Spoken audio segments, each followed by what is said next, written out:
There we go. Oh, that lovely sound. Hello and welcome to the WWE Money in the Bank 2023 review on GoAWrestling. This is our first review on the channel. If you want to go and see the predictions that we did, there was a live stream on the Genesis of Androsani main channel that we did to sort of advertise, introduce this channel, which is going to be wrestling specific. But this is sort of where it all begins for us here on the new channel. I'm Connor. This is Callum. Hello. Yes. And if you want to sort of see our sort of how wrestling started for us and who we are and all that in relation to it, there's an introduction video on the channel you can watch as well. So all that's there for you guys to watch if you want to know all that information. But I reckon we can just crack right into the review itself of the show, of the Money in the Bank 2023 PLE. It's such a dirty word, but I'll... Premium live event. Premium live event. It's so premium and so live and event. This show certainly was an event. They don't want to call it pay-per-view because it's on Peacock, even though you pay for Peacock. But it's a subscription service, so it's not like you pay for the event itself. It's different because everything is a subscription service. Right. Anyway. Money in the Bank in London. Actually, yes. Before we get into any matches, I want to talk about something I hated about this show. And I hated it about a lot of WWE shows, but I hated about this show was fucking Bud Light. I am sick. Oh, that was a lot of Bud Light. Oh, there was a lot of Bud Light after every match. It was like, this match was sponsored by Bud Light. This is the thing that I've hated the most about like the post-pandemic period of WWE ever since they came out of the pandemic, is all the fucking product placement is everywhere. It's insufferable. It's a lot more product placement in the events themselves. Yeah, and like to be fair, it's not just WWE. AEW does this as well, but it's not as egregious. Like you get the DraftKings ads quite a bit in AEW, but it's so much worse in WWE. It's after every match we want to toast the winner to Bud Light or some bullshit like that. I hated it. I hated it so much on this show. I just, every time Bud Light came on the screen, I wanted to smack it. So just that one, as I said in the intro for the channel, I have a lot of bones to pick with this company, and that's one of them. Is the fucking product placement is, oh, it's awful. Yeah, it was when I was watching the show, after every match, after every finish, and every replay, it was very noticeable how much Bud Light was getting promoted during the show, to the point of just like every match had a Bud Light replay moment or whatever. It was really, really strange, but yeah, it's the norm now. Yeah, and also just on a personal note, like I don't drink alcohol, and if I did drink alcohol, it wouldn't be Bud Light. And even if I did drink Bud Light, you can't buy it in my country, so it's like a triple whammy of pointlessness. Yeah, we have Budweiser here, so. Yeah. Anyway, I've never had, but it's supposedly the piss of beers. I guess in New Zealand, the piss of beers would be Double Brown. Double Brown is disgusting. It's just cheap, and it's in a can, and it's brown. I will balance that out with a positive. I love when they have the small entranceway with the long walkway. Yeah, I actually really like this. I like this setup for the pay-per-views. It feels a lot more event. Yeah. Like, it feels a lot more like it's something like a spectacle to watch, rather than it being a bit more theatrical during like a Raw episode or a SmackDown episode. But this feels a lot more. This is a big event to be part of. I like the way that's all set up. When you watch a lot of the arena shows from like the Hulkamania era, it was like that. It was this big walkway to the ring. Yeah. But I think the most famous example of this setup is WrestleMania 19. That is the one that everyone remembers of the curved walkway. Is all those famous shots of Stone Cold Steve Austin walking down that walkway. it's a great, and I also remember a couple of the Royal Rumbles in recent years have that as well. Yeah, they've had a couple in the last couple of years Like when they've been in a big stadium. Like the one where Becky Lynch walks down in the 2019 Rumble. That's a memorable. Yeah, 2019, 2020 were in the same place, and they have that runway. Yep. And even though it wasn't exactly the same setup, but they kind of similar, like when they went to Millennium Stadium for Clash at the Castle, they had the small, tiny entrance door. With the walkway, and it's really up close with the fans. I love it when the fans are close to the wrestlers. It feels so like the energy's there.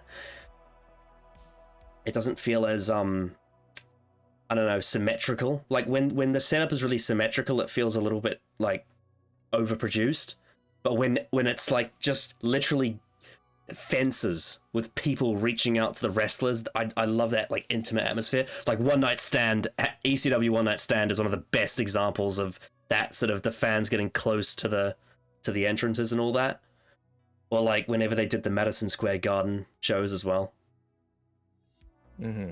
Yeah, I love that. So from the setup in the arena perspective, I really like this show. It's just Bud Light can fuck itself, because I hate product placement. Please. It's so irritating, and it's so blatant. Like even if it was like a commercial up between every match, like it wouldn't be so bad. But the fact that's just. But literally like 5 seconds after the match has ended, it's flashing Bud Light at your face. I was mixed on the commentary throughout the show. Some of it I liked, some of it I didn't. It's certainly gotten better. I noticed. I think near the end of the show, I noticed when Michael Cole said, "This crowd, they are obnoxious," and he's not realizing that that's not a compliment. Yeah, it's just not. I remember hearing that specifically and just going, "That's not a really nice thing to say about a crowd." Yeah, because the UK crowd, and especially the crowd I was in, we were very loud, very upbeat about every match. Pretty much, apart from like one. Well, maybe he actually believes that though. Maybe he actually believes you're obnoxious. Maybe. Well, no, it wouldn't surprise me at all if that's what WWE actually believe the England/London crowd. Well, to that I have to say, Michael Cole is a wanker. Anyway, Wade Barrett was great all night though. He's Oh yeah, Barrett was great. He normally is. He's great. He's normally great on calls. But Michael Cole has gotten better since Vince stepped away from being in his ear all the time. But I still think that I still have issues with Michael Cole even by himself, removed from Vince McMahon. His sort of, when he's reading off stuff, it's really robotic. But when he's at his best is when he's just in the moment, like reacting.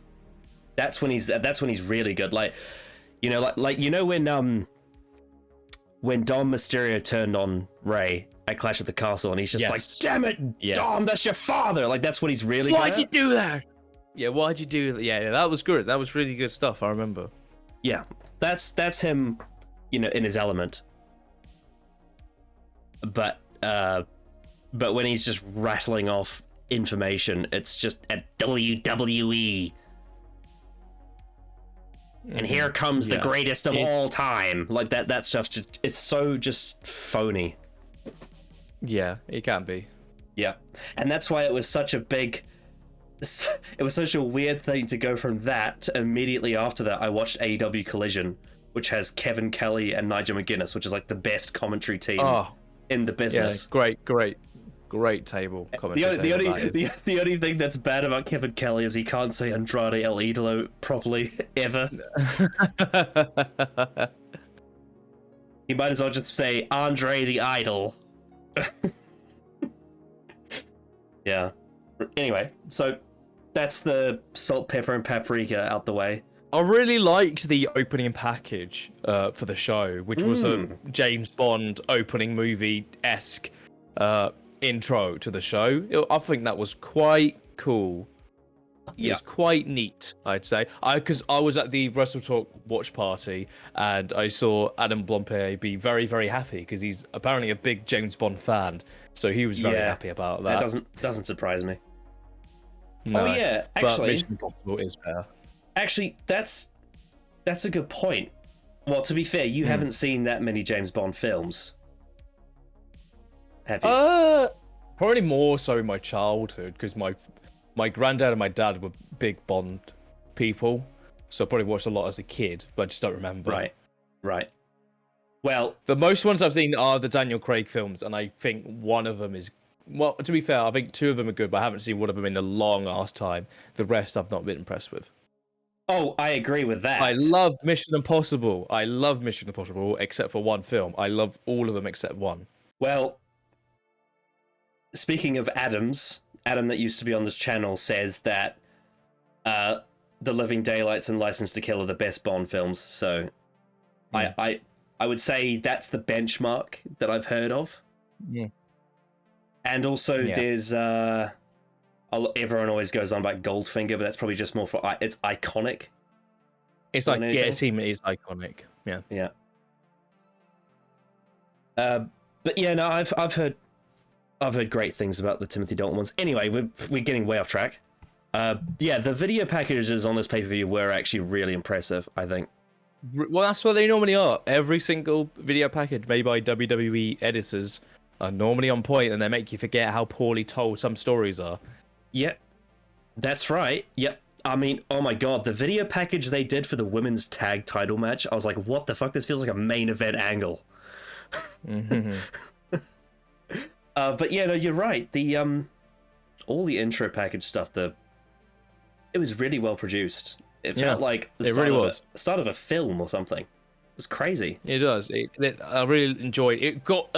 It got the crowd really hyped up for the opening match, which was, I think, the perfect opener. I had a feeling that this would open the show. I don't know if I said that on the predictions we did, but I had a feeling that this was going to open the show, and I think it was the right choice to do that for a London crowd who are ready for a Money in the Bank pay-per-view, who are ready to be on their feet, cheering their ass off. This was the perfect match to open with because it had the most over guy in the company in it and the most hated person in the company in it as well, which I think was a great counterbalance. And the way they structured the match, which we'll get into, I think was great. But yeah, this was a really great way to open the show with a package and then the opening match. Yep. And that's one other thing I'll say about WWE is they're never afraid to spend a lot of money on their shows. No, not really. No. It always looks big budget. And that's actually something that I've heard Triple H say in interviews. Like when he was still running NXT Black and Gold, he was asked by Stone Cold Steve Austin what's the difference between main roster and NXT. And he said that the NXT presentation is more like a Broadway show, whereas the main roster pay-per-views especially, but even the TV at times, it's more like a big budget special effects Hollywood film is what they go for. And when you watch this pay-per-view, it's exactly what he's describing because it's so big. Everything is really big and expensive and flashy is the word I'd use. There's nothing... It doesn't have, like, if I was to compare it to AEW Forbidden Door, which was recently, AEW Forbidden Door has a very gritty, not necessarily underground, but it has a sort of a metallic sports kind of feel to it, and it's darker. Yeah. And it feels more like you're walking into an arena with fighters. Even though it's kayfabe, obviously.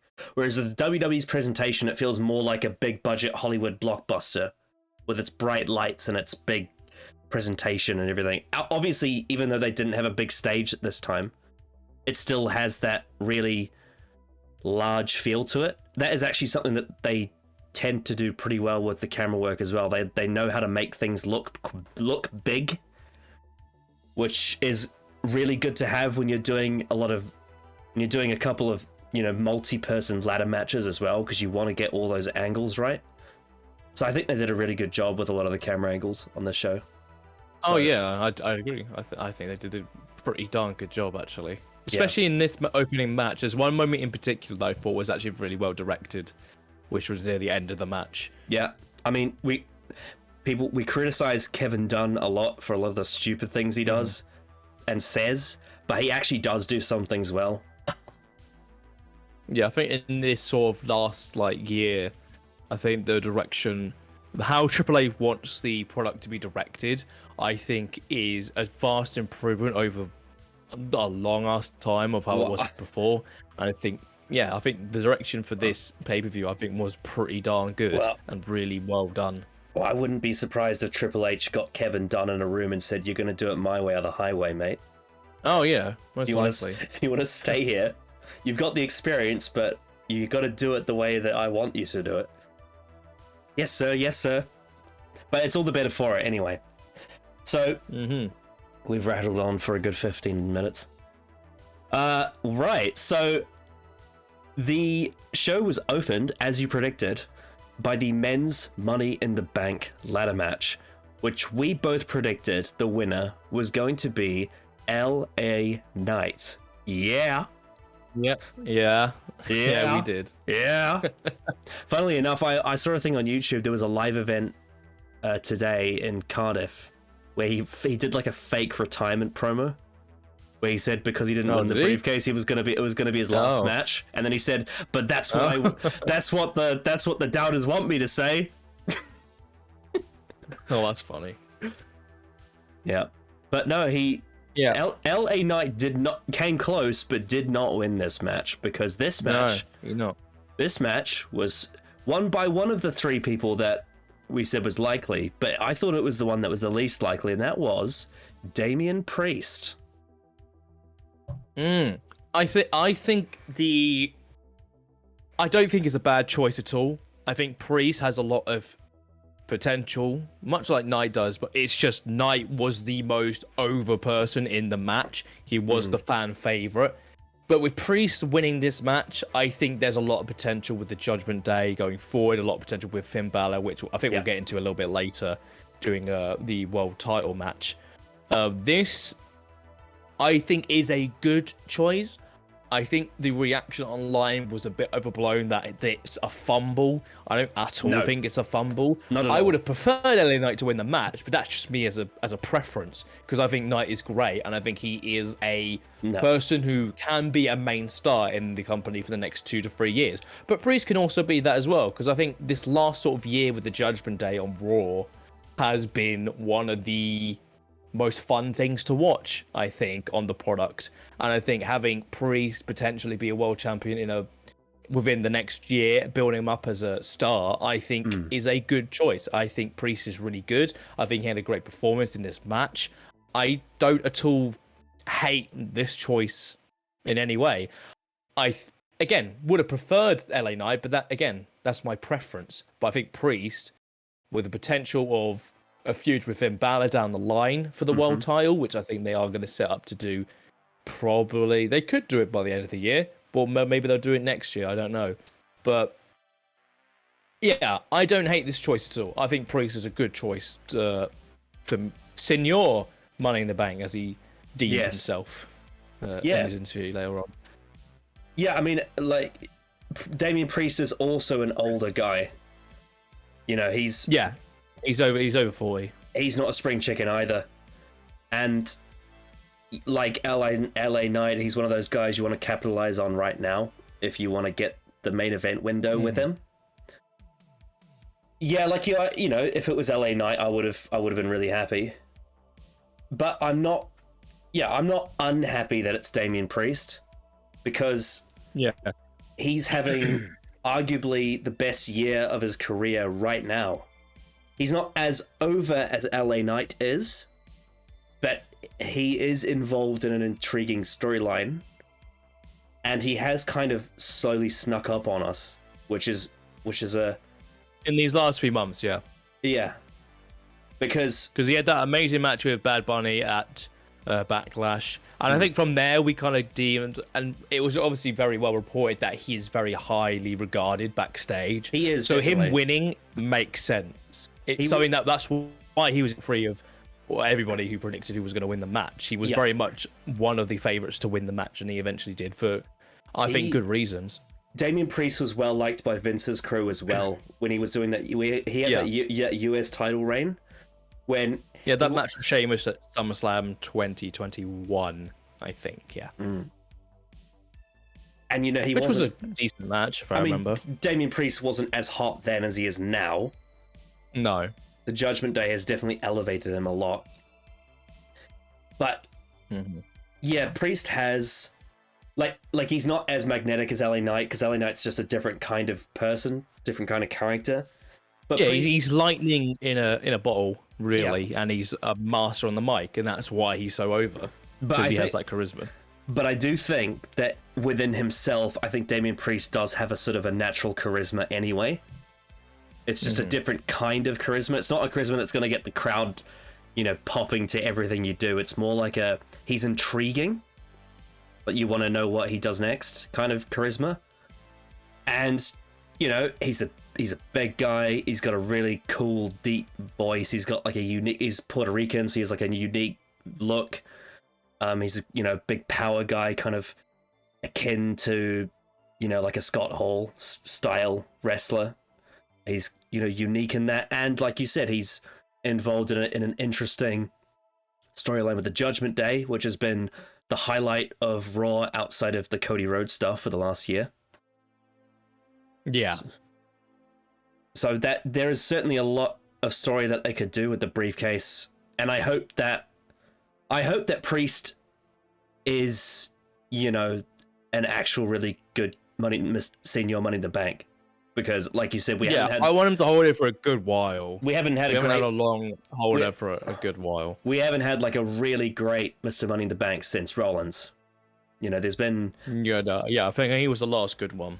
Yeah, like there's some good stuff within Money in the Bank holders since then.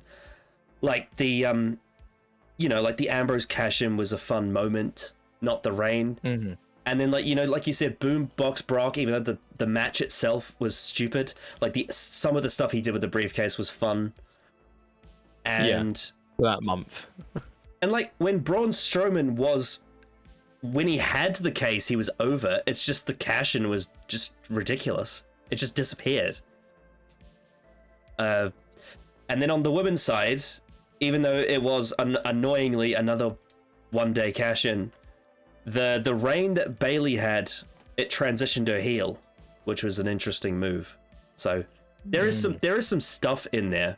Oh, and obviously when Big E cashed in, it was a nice moment, even though he advertised it on social media before he did it, which was weird, just because he wanted to pop a rating. But if we're talking from winning the match, holding the briefcase, and then cashing in, and then the reign that came after, Seth Rollins was the last one that was like, you can say he ticks all those boxes. Yeah, definitely. And I think it was a good start, because I thought this was a really solid ladder match. Oh yeah, I love this ladder match. It was a very entertaining ladder match throughout.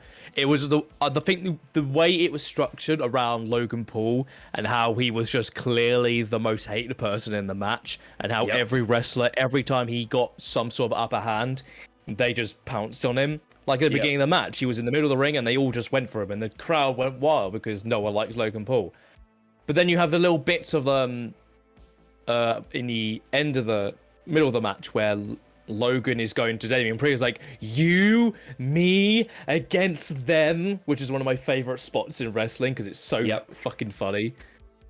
And then just Priest, after setting up a table, punts him, and and then he just moves on. It was great. It was really Damian Priest got a babyface reaction for doing that. Oh yeah, I think anybody who goes up against Logan Paul is a babyface instantly. But again, it's this was a really fun match. But it's not on exactly the same level, but it's kind of that thing that I said before about when Roman Reigns was on the Logan Paul podcast. When he stood next to a guy like Damian Priest, it actually makes Logan Paul like kind of look like a nerd, because Priest just has this There's don't fuck with me charisma. Oh yeah. But yeah, it was a really good match. There was one extremely scary moment though when Ricochet Spanish flied Logan Paul off the ropes through the table and nearly killed him. That was crazy. Yeah. Well, because the original spot, I imagine, was that when the ladder was being tipped over, they would springboard onto the ropes and then go through the tables.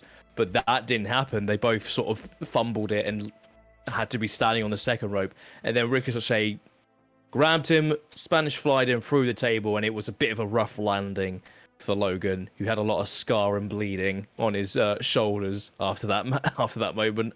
Yeah. Yeah, that was a rough landing. I also noticed. It was very rough. I also noticed, it's so weird seeing Shinsuke Nakamura in a match like this because it's completely out of his element. Like this guy has been trained in Japan, which is almost exclusively, regular rules singles matches. And it's not like he hasn't had experience because he has been in a Money in the Bank before, but it is still weird seeing Shinsuke Nakamura in a Money in the Bank ladder match. Like it's just completely the polar opposite of what you expect from his in-ring style, and yet that kind of juxtaposition, there was something entertaining about that, him having to fight in something he's not really been trained to do. If you get what I mean. I mean, not necessarily that many people are trained to be in a ladder match anyway. But his style in a ladder match is so strange because I associate him with like chain grappling and submissions and striking as opposed to jumping around furniture. If you get what I mean. Yes. But, oh yeah, there was one moment I remember when Logan Paul did a frog splash onto the ladder and bounced off and it didn't snap. And then KSI threw a Prime bottle at him. Yes, he did. Yeah, that was fun. That was really funny. Yeah. Because I didn't notice the Prime bottle watching it live. I only found out like after the show had already finished. And then like next morning, I actually saw the clip and I'm like, that's really funny. That's a really funny advertisement. Yes. Yeah. And Butch did not bring back the Pete Dunne Bruiserweight name. No, I actually thought they were gonna do it. I said on the prediction show that I thought that was gonna happen, but they didn't. But Pete Dunne was great in this match. He had a lovely spot near the end of the match where he won the top of the ladder and then did a moonsault off it into the crowd of wrestlers. I think he was great in this match as well. I think he had a lot of great spots and moments where he was on top of the ladder and he had LA Knight there and he started snapping his fingers. That was really great. That was great stuff. That's always one of the strangest things to see in wrestling is when people do like a hold or a submission move on the top of a ladder. Yeah. Like the famous one I always remember was when Jericho did the Walls of Jericho to Benoit on top of a ladder. It's like one of the weirdest things to see, and it's like, holy shit, how are they not falling off? But yeah, that was Pete Dunne, also known as Butch. I hate calling him Butch, it's so stupid. Yeah, it's such a silly, stupid name. Just change it already. Just call him the Bruiserweight. It was a great name. Yeah. There's a lot of Bruiserweight chants when he came out at the start of the entrances. He was very much over with the crowd. Yep. The one name we haven't mentioned yet is Santos Escobar. He was sort of there. He had a couple spots, but he didn't really do much from what I remember. I think he did do something. I just can't recall what it was. Yeah, I think he did other things, but in comparison to the other guys in the match, it wasn't as memorable because he was sort of like the least likely to win, to be quite honest. Yeah. Yeah. Because I know even Shinsuke had that moment with Pete Dunne where they were doing like the hands on the cheeks thing, and they would do the come on, and that was a great moment as well in the ring. Yeah. Oh, I have to say the closing sort of minutes of this match were really well done. The way that they had all this teasing for all these different people, and they misled you in all these different. Yeah. And I think it was either Butch or Logan Paul who got thrown onto the ladder that was in the corner. I think it was. It might have been Logan Paul, because I remember he didn't get his whole body. It was just like the left side. I think it may have been Butch, actually. I can't recall. Oh no, it must have been Butch, because Logan Paul went through the table.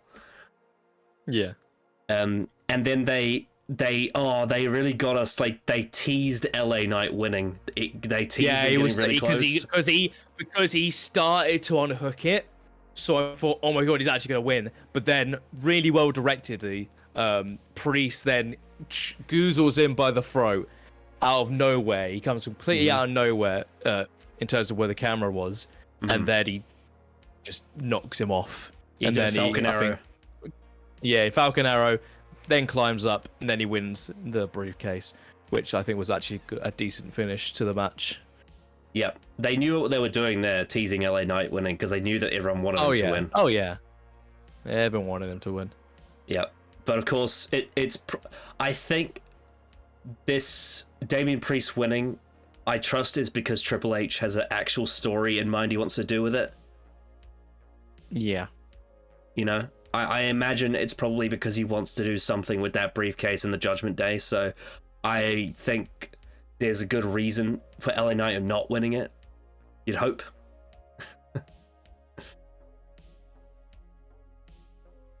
But overall, really fun match though. Great way to open the show, I'd say. Thumbs up. Definitely. Yep, definitely.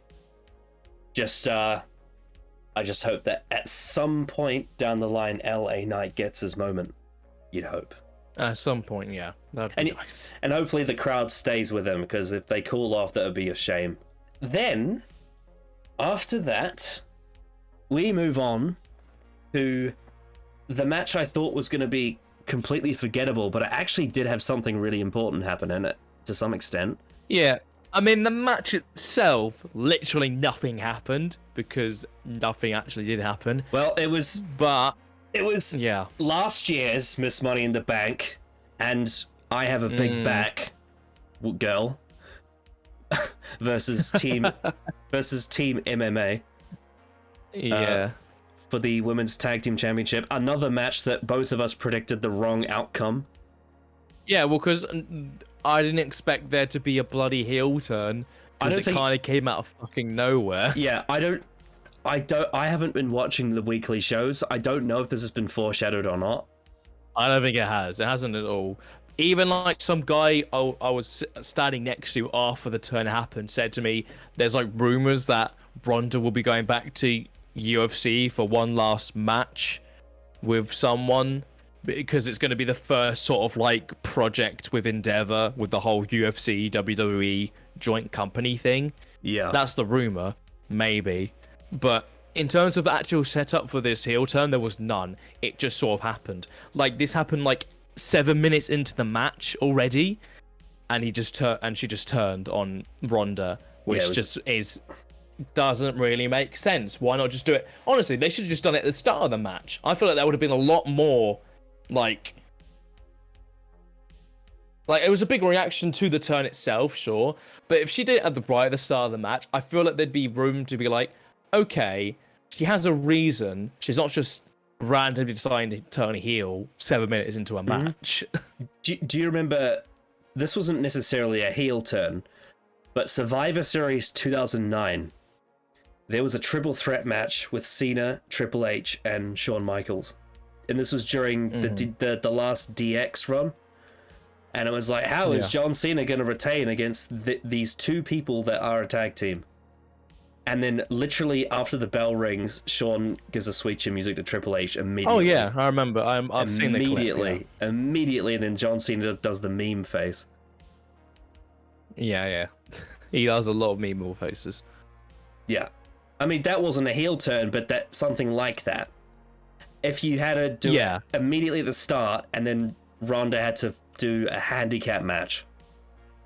Yeah, for like 2 or 3 minutes of her trying to fight back because it's at the start of the match, but then she will obviously eventually lose. I'm fine with that. I guess the only issue with doing that is that Liv Morgan and Raquel are supposed to be baby faces, and they'd be teaming up on one person. I mean, they did that anyway. That is true. Like, that's not something you can really. There's nothing in that context. You can't really blame them in the kayfabe context. What can they do? They can't control someone turning on their partner. Yeah. They're just going to go out and finish the match.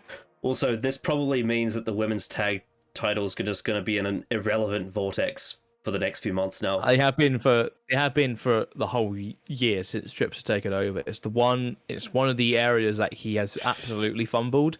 Is the tag titles for the women, and no one cares. This is another Liv and Raquel reign that no one's going to care about in like 2 months' time, whether they have the title still or not.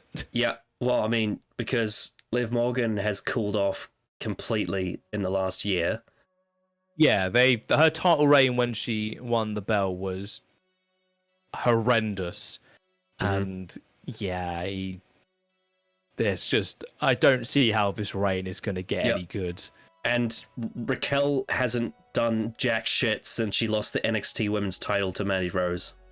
She does. I have her back, and that's my character. And she knows about it. She smiles a lot.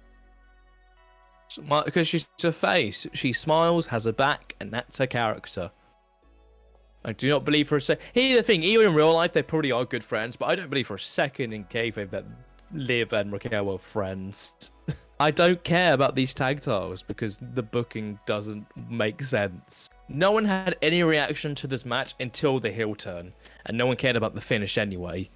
That was about it. The heel turn was the only thing to really talk about because I literally don't remember anything from this match other than the ending where Ronda almost spiked herself for the finish, and that was about it. I don't remember anything else in this match whatsoever. Yeah, the only thing I really cared about in this match was Shayna Baszler because she's great. That's the one thing I would say. This will hopefully lead to something actually good with Shayna. Like in 5 months' time, if she's like champion or is like really over or is a well-booked wrestler, then I won't care about this at all because it's something that's already shit and they're just like, all right, we've got to do something else. Hopefully we can book this well. And that's all you can really do because no one fucking cares about the tag titles because they haven't booked it well. Yep.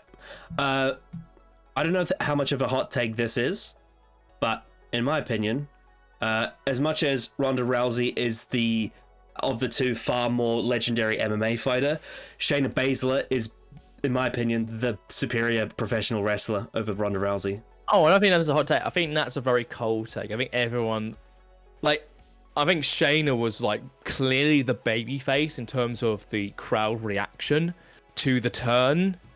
I don't think anybody really likes Ronda compared to Shayna. I think Shayna's very much she was good in NXT. She was good, and Ronda has been as a talent overall there. As a talent, Shayna's always been good.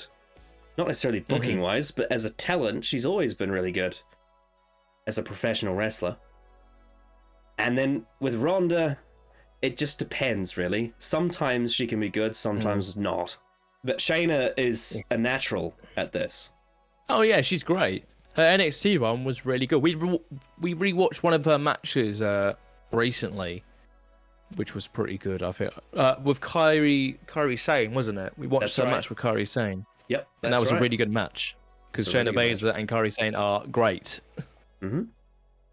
Shayna Baszler used to appear on a wrestling podcast before she was in WWE, reviewing the shows with Aubrey Citizen, who used to be the guy who did the media for the WWE games.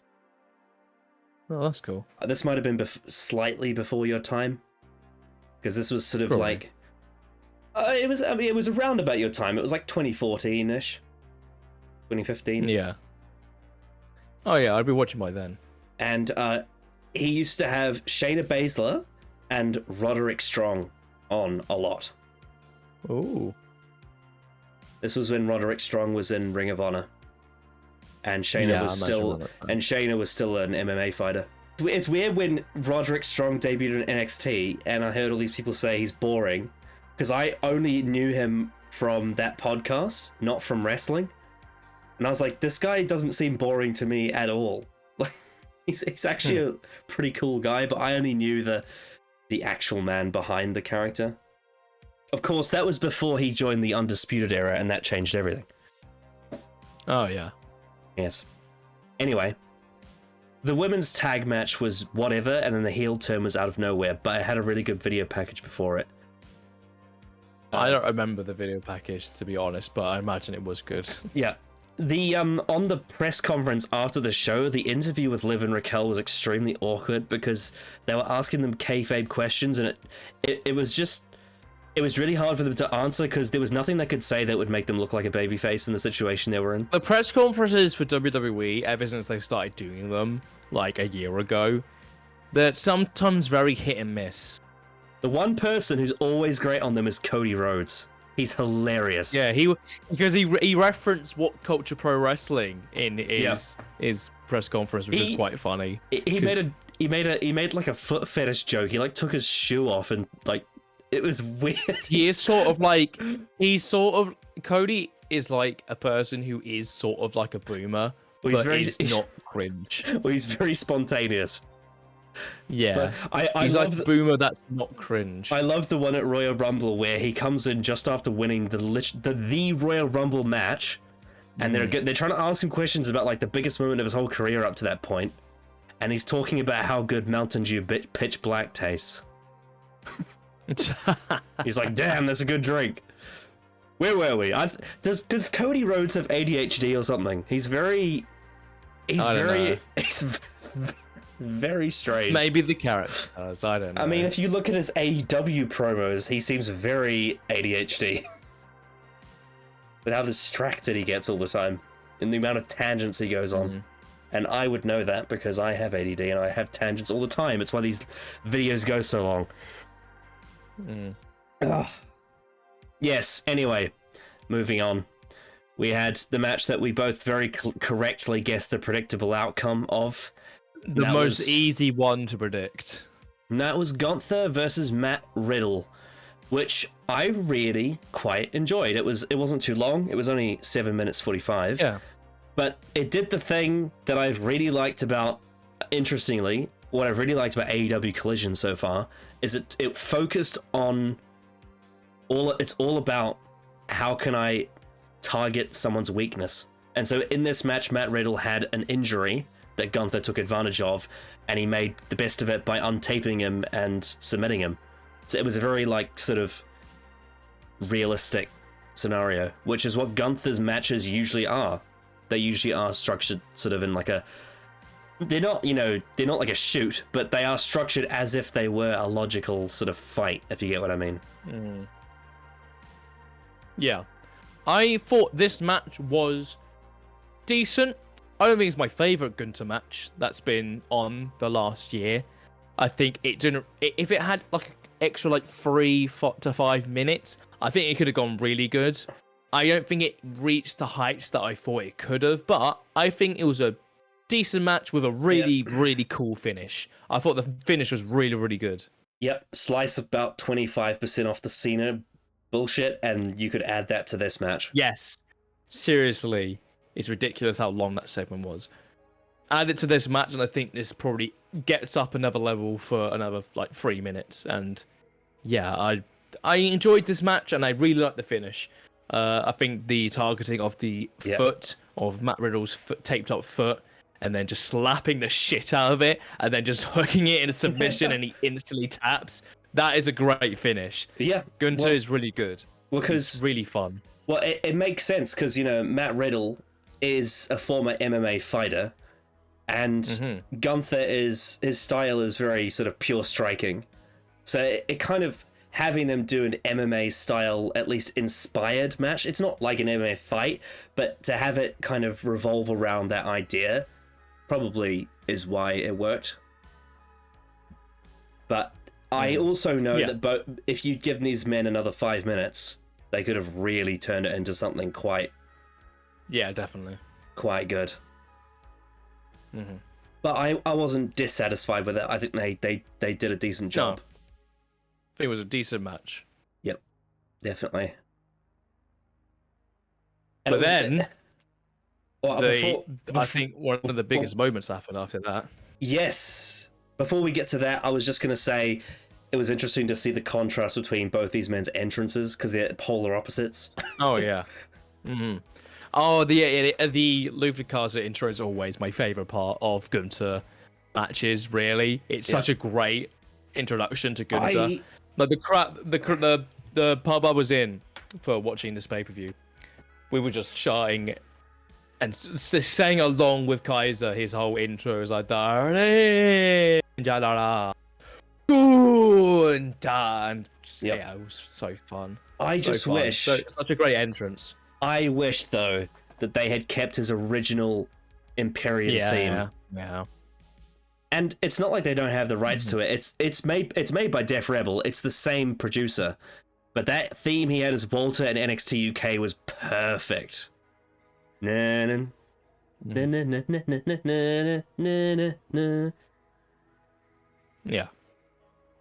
I don't hate his new theme. He's had it for a year now, but I don't hate it. I just prefer the other one. Oh, it's not as well. It's fine, but it doesn't have that. His old theme was so memorable. It's one of those themes where even if you hear it for the first time, it feels like you've heard it. I mean, technically, it is a symphony. It's based on a symphony, so it is something that has been around. But it's one of those songs that just feels so right. Whereas with the Gunther theme, I'm just like, yeah, this is very clearly, this has been produced by Def Rebel. It's just obvious. It's just very obvious. I can hear the sort of the generic monster tones to it. And it's not a bad song. I just think his original theme was the best, and they should have never gotten rid of it. But anyway, then absolutely no one predicted this. Drew McIntyre. No one. Drew McIntyre appears for the first time since he got pinned at WrestleMania. Yeah. When the swords clanged and his music hit, everyone went fucking mental for that. It was so fucking cool to see Drew back. What a moment that was. I absolutely loved it. Yeah, it was genuinely one of the highlights of the show, I think. Yeah, I'd say so. For me, it was definitely a highlight. And McIntyre... It was such a yeah. You can tell after McIntyre's had his injuries worked on, he's been in the gym. Because he's ripped. He is... Oh, he's a massive stud. So I imagine we'll probably I imagine we'll probably get Drew vs Gunther at SummerSlam. That's my guess. Oh, definitely. I think that's that's a SummerSlam match. I'm very looking forward to that. Because both of them are on Raw. Think they can build that up for the next 5 weeks. Yeah, I'm looking forward to that match a lot. That's going to be very fun. Yep, big meaty man slapping meat. Absolutely. And they're both like legit believable stars, and that just elevates the Intercontinental Championship, which is funnily that I say that because the United States Championship wasn't even on this show. Austin Theory wasn't even on this show whatsoever. He was on SmackDown. He defended the title on SmackDown, I think. But no, he just faced Ridge Holland in the match and it had no reaction. He beat him in 4 minutes with a rolling drop kick, and that was it. Right. Wasn't even for the title. It's interesting because you've got like one of the greatest Intercontinental champions of all time in Gunther. And you've got probably one of the worst United States champions of all time with Austin Theory. Yeah, God. Yeah, I mean, I wouldn't... I don't know. When I say one of the worst, that's probably... I wouldn't say bottom tier. That's the thing. I don't even dislike Austin Theory. I think he's a perfectly decent wrestler. He's just been booked absolutely shit. Yeah. Yeah, I mean, you know, he... Some of the stuff he did in NXT was decent, with the way in his babyface run. I loved... I remember there was this really funny thing they did in 2021. He was in William Regal's office, and he got caught perving at Scarlett's breasts because she has those low-cut tops, and because she caught him doing that, she like politicked to have him booked at a match with Karrion Kross. Oh, wow. And he got absolutely mauled and beaten. It was very funny. Because I remember because he did his big, epic entrance, and he was NXT champ at the time. And after he did that huge entrance with the smoke and everything, and the beating the chest, and Austin Theory was just like, it's just like he looked like he was real scared, like trying to, almost like in like a cartoony way. And Gargano was just like, "Come on now, come on, go to the ring."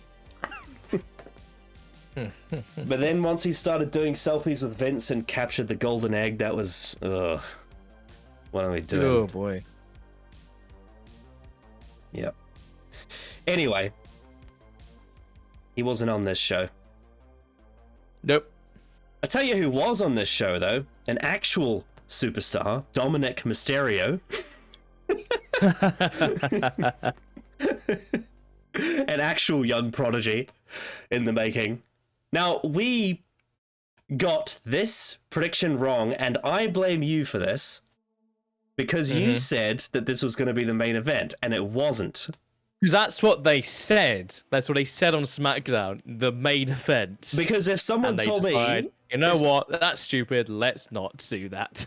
Because if this was going to be smack bang in the middle of the show, I would have said Cody was going to win. But because you told me it was the main event... I still thought Dom was good. I still thought Brock was going to come out. No. I think a lot of people where we were watching... A lot of people still thought Brock was going to come out and attack Cody Rhodes. Because here's the thing with this match. It was fun, but it never really reached the heights of what I thought they could have done. I think the start of the match is exactly what I thought they'd do. They have Dom being the sneaky little shitty heel he is, doing a little slaps, dodging, trying to run away. And then the last sort of 3 minutes, it just had Cody win, which makes sense. Absolutely, makes sense. It just never really reached the heights that I feel like this match could have in terms of comedy, like face-heel dynamics. This, to me, felt like a match that would have been better fit on Raw. Yeah, that's the thing. It feels too... Because I feel like the build-up to this match has been fun with the expectation of this is going to be like... How they started this match was how I thought they would start it, but then they didn't really continue that going forward, and then Cody just won, which again makes sense, absolutely. I just felt they could have done more, but Dom to nearly get that win, like nearly stealing it, but there was that moment never really happened, which was a bit of a shame. And if you're not going to have Cody how you get attacked by Brock, then that's what you probably should do, make it a bit more interesting in that sense. Do you think maybe they wanted to have Brock, but he's like, I'm not flying all the way to London just to do one F5? Possible. That's always possible, but I think Brock probably would have done it with the build up to the SummerSlam match that they're probably going to do. Because it feels like if they're going to do it on Raw, I feel like that is a bit of a... saying it will probably still be fun, but if they did it on Money in the Bank, I feel that would have been a great moment. Having Brock come out and having him lose the match to Dom, I feel like that would have been the best scenario for this match to have that as the finish. Yeah, but it's a long flight for one F5. I mean, if he's paid well, I don't think he really cares. Yeah, he's a big guy. I mean, he'd be first class anyway. To be fair. Plus, this is like the first England pay-per-view show in over 20 years. There's a lot of great moments on this show. I think you could have had that. Are there places? Are there places near London where you can go hunting? If you go up north, maybe. Because he would have made a holiday out of that. Yeah, but I think this match was fine. I don't think it reached the heights that it could have, really. It only went for like 9 minutes, so... Yeah. The two things I remember the most, three things. Dominic got absolutely booed massively. Secondly, Cody's entrance, they not only sang for the big moments they usually sing for, but they sang for the whole thing. Yeah, they did. Yeah. And I thought Cody sang something Cody Rhodes, but the crowd at the O2 Arena actually sang the whole song. Yeah. And I thought Cody got a big log entrance, and then then we got to the main event, and that was topped even more. But we'll get to that later. Mm-hmm. And also, Rhea Ripley did quite well in this match, heating for Dom. She had a great look for this match. Yeah, she really did. Looked great. She looked great. The way she did her hair was really unique. Yeah, I really liked her look. Really fun. But she added a lot of heat to. She always does for Dominic. She's basically the secret ingredient that's made Dominic Mysterio such a great heel, really. Oh yeah, absolutely. I'd say she's a big reason why Dom is as over as he is as a heel. You know, mixed with obviously the stuff with his feud with Ray. The irony of that is that the whole thing is oh, she's his mummy or whatever. The funny thing is they're actually really close in age. Like she's only like a couple of years older than him or something. Yeah, it's very weird. Yeah, I just think I think they have really good chemistry together, the two, and the ideas they come up with to have them as characters be very engaging and very fun to watch is I think this partnership has just been a big success this last year or under a year, and I'm still really enjoying it. I'm still very much enjoying it, and But this has definitely been a very filler feud for Cody Rhodes for sure. Yeah, I think that's fine. I think that's absolutely fine.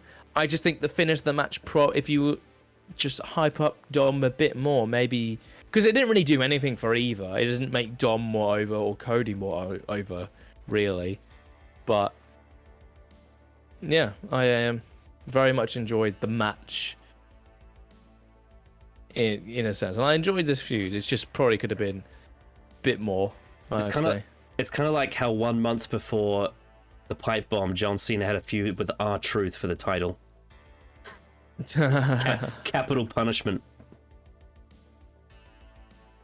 Oh yes, that was a pay-per-view. Capital Punishment. What a weird time that was. Yep.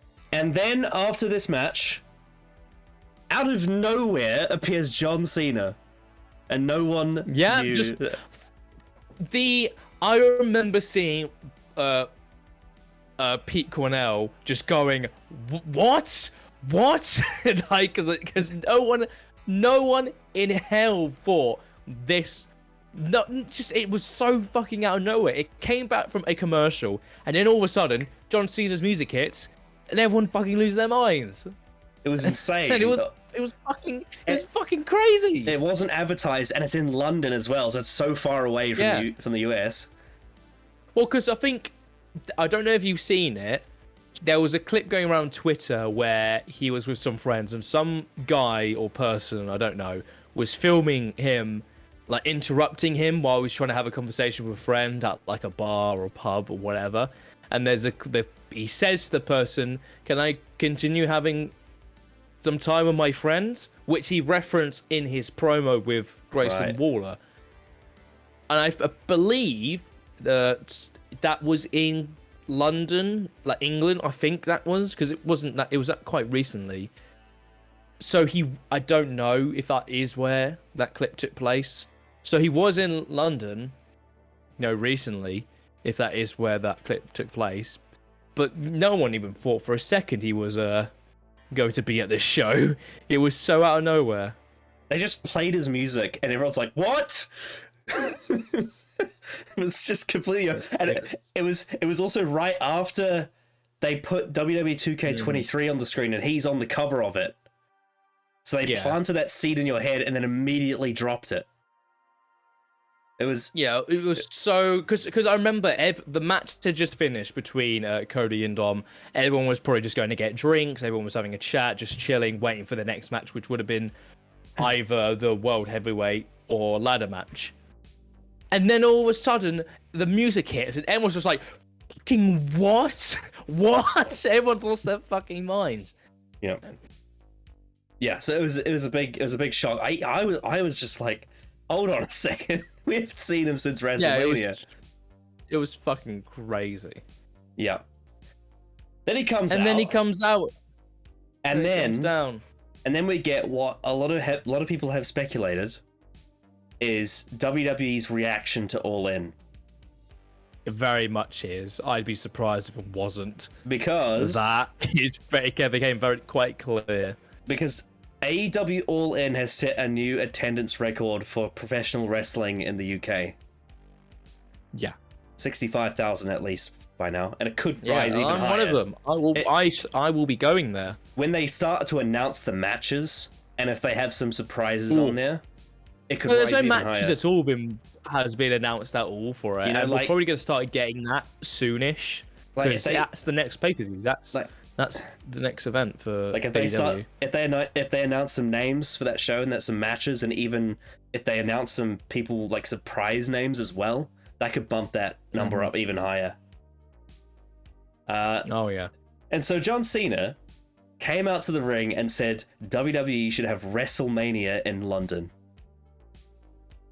And everyone in the pub, in the crowd, at the actual show, everyone was like, "What?" Everyone was fucking going wild as soon as he said that. WrestleMania in London. Everyone was just like, "Fucking yes!" It's like he's Santa Claus or something. Yeah. And then it just kept going and going. And it has to happen now because he said it. Because if it doesn't happen, it's going to be so disappointing. They clearly wanted. Because here's the thing, right? I saw a clip on Twitter from, I think, memorable promos on Twitter. He cut this exact same promo in 2015 on an episode of Raw in London in the O2. Yeah. He cut the exact same promo. But with this, along with the fact that AEW hosting a show in Wembley Stadium in August, this feels like much of a, yeah, we're probably going to have to do that at some point in a couple of years. Well, in a maybe way, early as 2025. Well, in a way, this Money in the Bank pay-per-view kind of feels like a tester for that anyway. In a sense, yeah. Because I don't remember, because I think AEW announced before the end of last year that they were going to have a show, or maybe the start of the year, they were going to do a UK show in London. But then they announced later it was going to be at All In. I'm pretty sure Money in the Bank was announced before All In. It was announced before All In, but AEW at the start of the year announced they were going to do a show in London at the start of the year. They announced it was going to be Wembley. And then Wembley, yeah. Money in the Bank was announced. And then Money in the Bank was announced for London. Not long after that, but I don't remember when it was announced. I'll quickly fact check. Interesting. So yeah, and the energy of that announcement, you know what it reminded me of? It reminded me of Rampage: The First Dance when CM Punk announced that everyone gets ice cream. It's the Santa Claus pop, is what I call it. When you say, I want to give everyone what they want, and then everyone cheers. John Cena, especially throughout his main event run, he is famous for his pandering. He loves to do those pandering promos, and this was one of them. And it certainly does work on quite a lot of people. It's almost it's almost like some kind of preaching thing in some ways, but I've never liked the pandering promos myself. It's never worked on me because I don't like being pandered to. However, despite the fact that I don't like pandering, the idea of WrestleMania in London is one I can get behind. Because it's actually a genuinely exciting idea. And I don't see why they haven't done it. I mean, I guess it's the time zone thing, right? Is the main reason they probably haven't done it yet. But the idea of WrestleMania in London, I think, is a great idea. Because the fans are very passionate. Yeah. And because with London, it doesn't need to like, because I think Luke Owen discussed this on the Wrestle Talk podcast, like how London compared to like other like states in America, how they bid for WrestleMania now to help their economy when fans come in and buy stuff and all that for that whole weekend. London is very different because it is very self-sustaining because it's such a tourist attraction, London, just on its own. So it doesn't need to bid for it at all. But obviously now it seems like WWE are very keen on doing a show in London, a WrestleMania in London, very much due to AEW hosting in Wembley. Yes, and also I also probably imagine that it's going to somehow increase. I think Triple H when he wants to rebrand NXT Europe, I think he wants people to actually watch it. The idea of having a big event like WrestleMania in London might help that. Yeah. So yeah. Okay, so I have just done some research. AEW announced in the middle of November of last year that they were going to do a show in the UK, and then WWE January 9th. That Money in the Bank was going to be held in London. I see. And then I think like a couple months, that's when AEW announced that they were going to do All In Wembley. So that's the timeline, if I've got the right dates. That's the timeline of when things were announced. There's a bit of ping-ponging then. It very much seemed like that at the time, because there was a lot of, both of them announced a lot of UK show stuff. I would around those like 3 months. I'd be surprised if it was a coincidence, because AEW announced the UK show after Clash at the Castle. And Clash at the Castle was designed it was a big success. It was also designed to fuck up the All Out weekend as well, and it did fuck up the All Out weekend. And look what happened after All Out. When that weekend was like the turning point, really. That was when WWE and AEW kind of switched for a bit, because it was like Clash at the Castle was a massive success, and like All Out was, it was a show that had its moments, but everyone remembers all the negative things about it. With specifically with CM Punk and the Elite. And Tony Khan going absolutely cocaine crazy. I got a lot more fucking money than Jim Crockett, and I'm not going to take any more of this fucking shit. Never take that shit. I got way more fucking money. God, that was funny. Yep. Anyway, so, and he also mentioned something about the people in the back don't want to do it in London because they don't like how the crowds take over the show, but then Cena's like, but you are the show! Yeah. Yeah. It was very typical John Cena. He's done this before. He's done this many, many times. He's like, what the WWE is not anyone in the back, it's all of you in the crowd. It's a very... As someone who has watched a lot of John Cena in my life, I've heard this before. I very much. I recognize this promo from a mile away. And then Grayson Waller came out and said, "No, we should have WWE WrestleMania in Aussie. Aussie. Yeah, and this promo went on forever. This was so long. Yep. This whole segment. Because as soon as he came out, you knew what the segment was. He's gonna rag on Cena. He's gonna rag on London. He's gonna be like, "We should hold a WrestleMania in Australia," and it went on for 5 minutes too long. And then he AAs him, and that's that. And it took so long to get there for no reason. It took so long to get there that by the time it got to the physicality stuff, it was really disappointing. I think part of it, it was just like, I think there's probably a good reason why the physical stuff was so disappointing, though. Is that number one, Grayson Waller is recovering from a leg injury, so he probably can't do too much.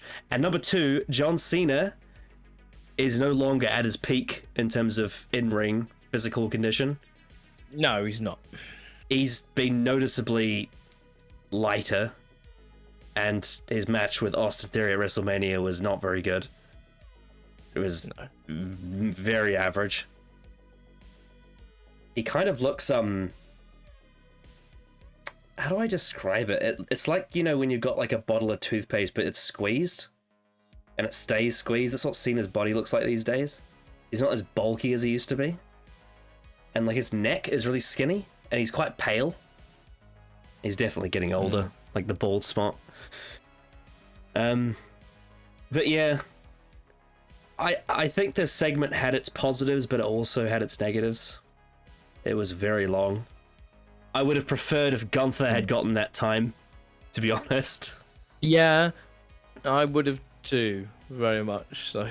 Yeah.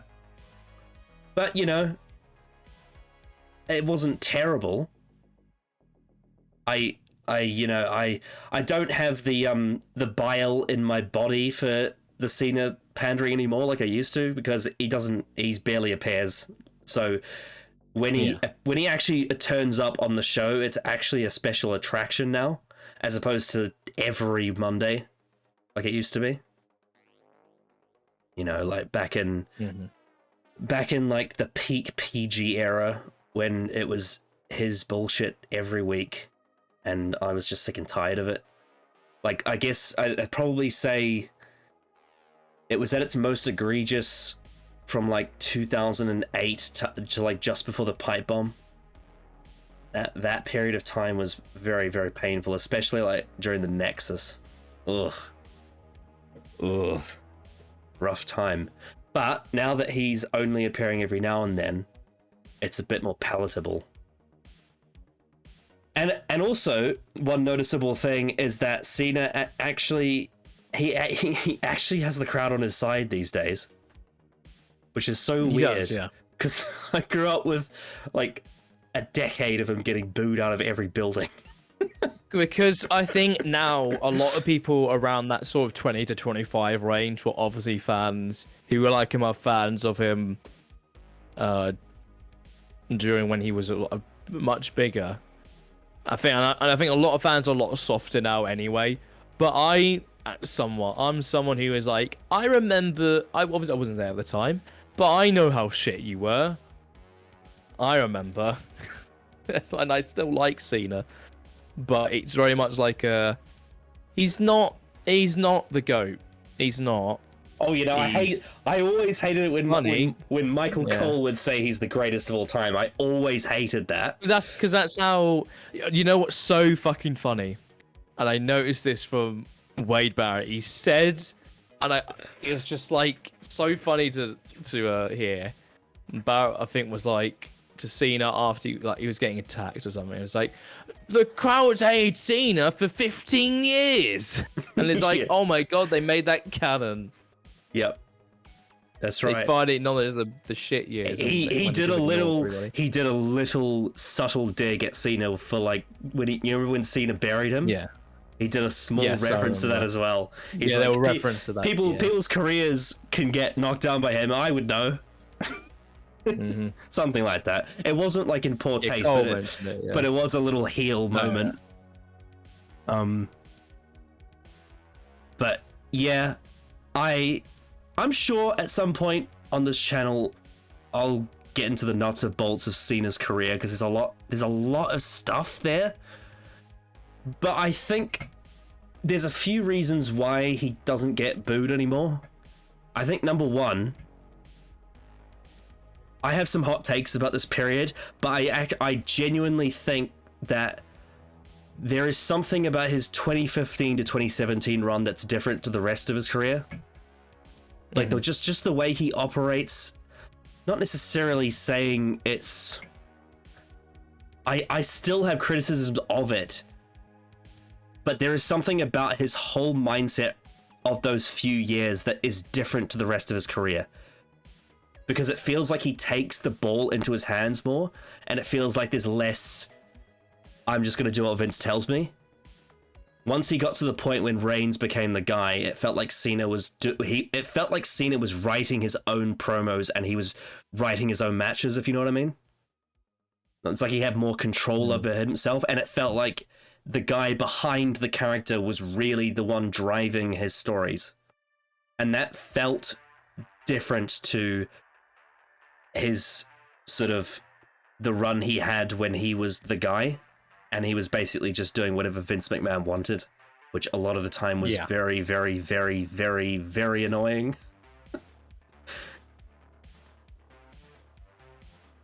Because some of the promos that Vince wrote for him were god awful. They were very bad. Oh, because I think this is the thing with Cena, and I think Adam Blampier put it best, is that he's one of the best talkers in the business, but he's also one of the worst characters in the business. Oh yeah, definitely. You get what I mean? 100%. Like he was a massive bully. Yeah, he's captivating because he's a great oratory speaker.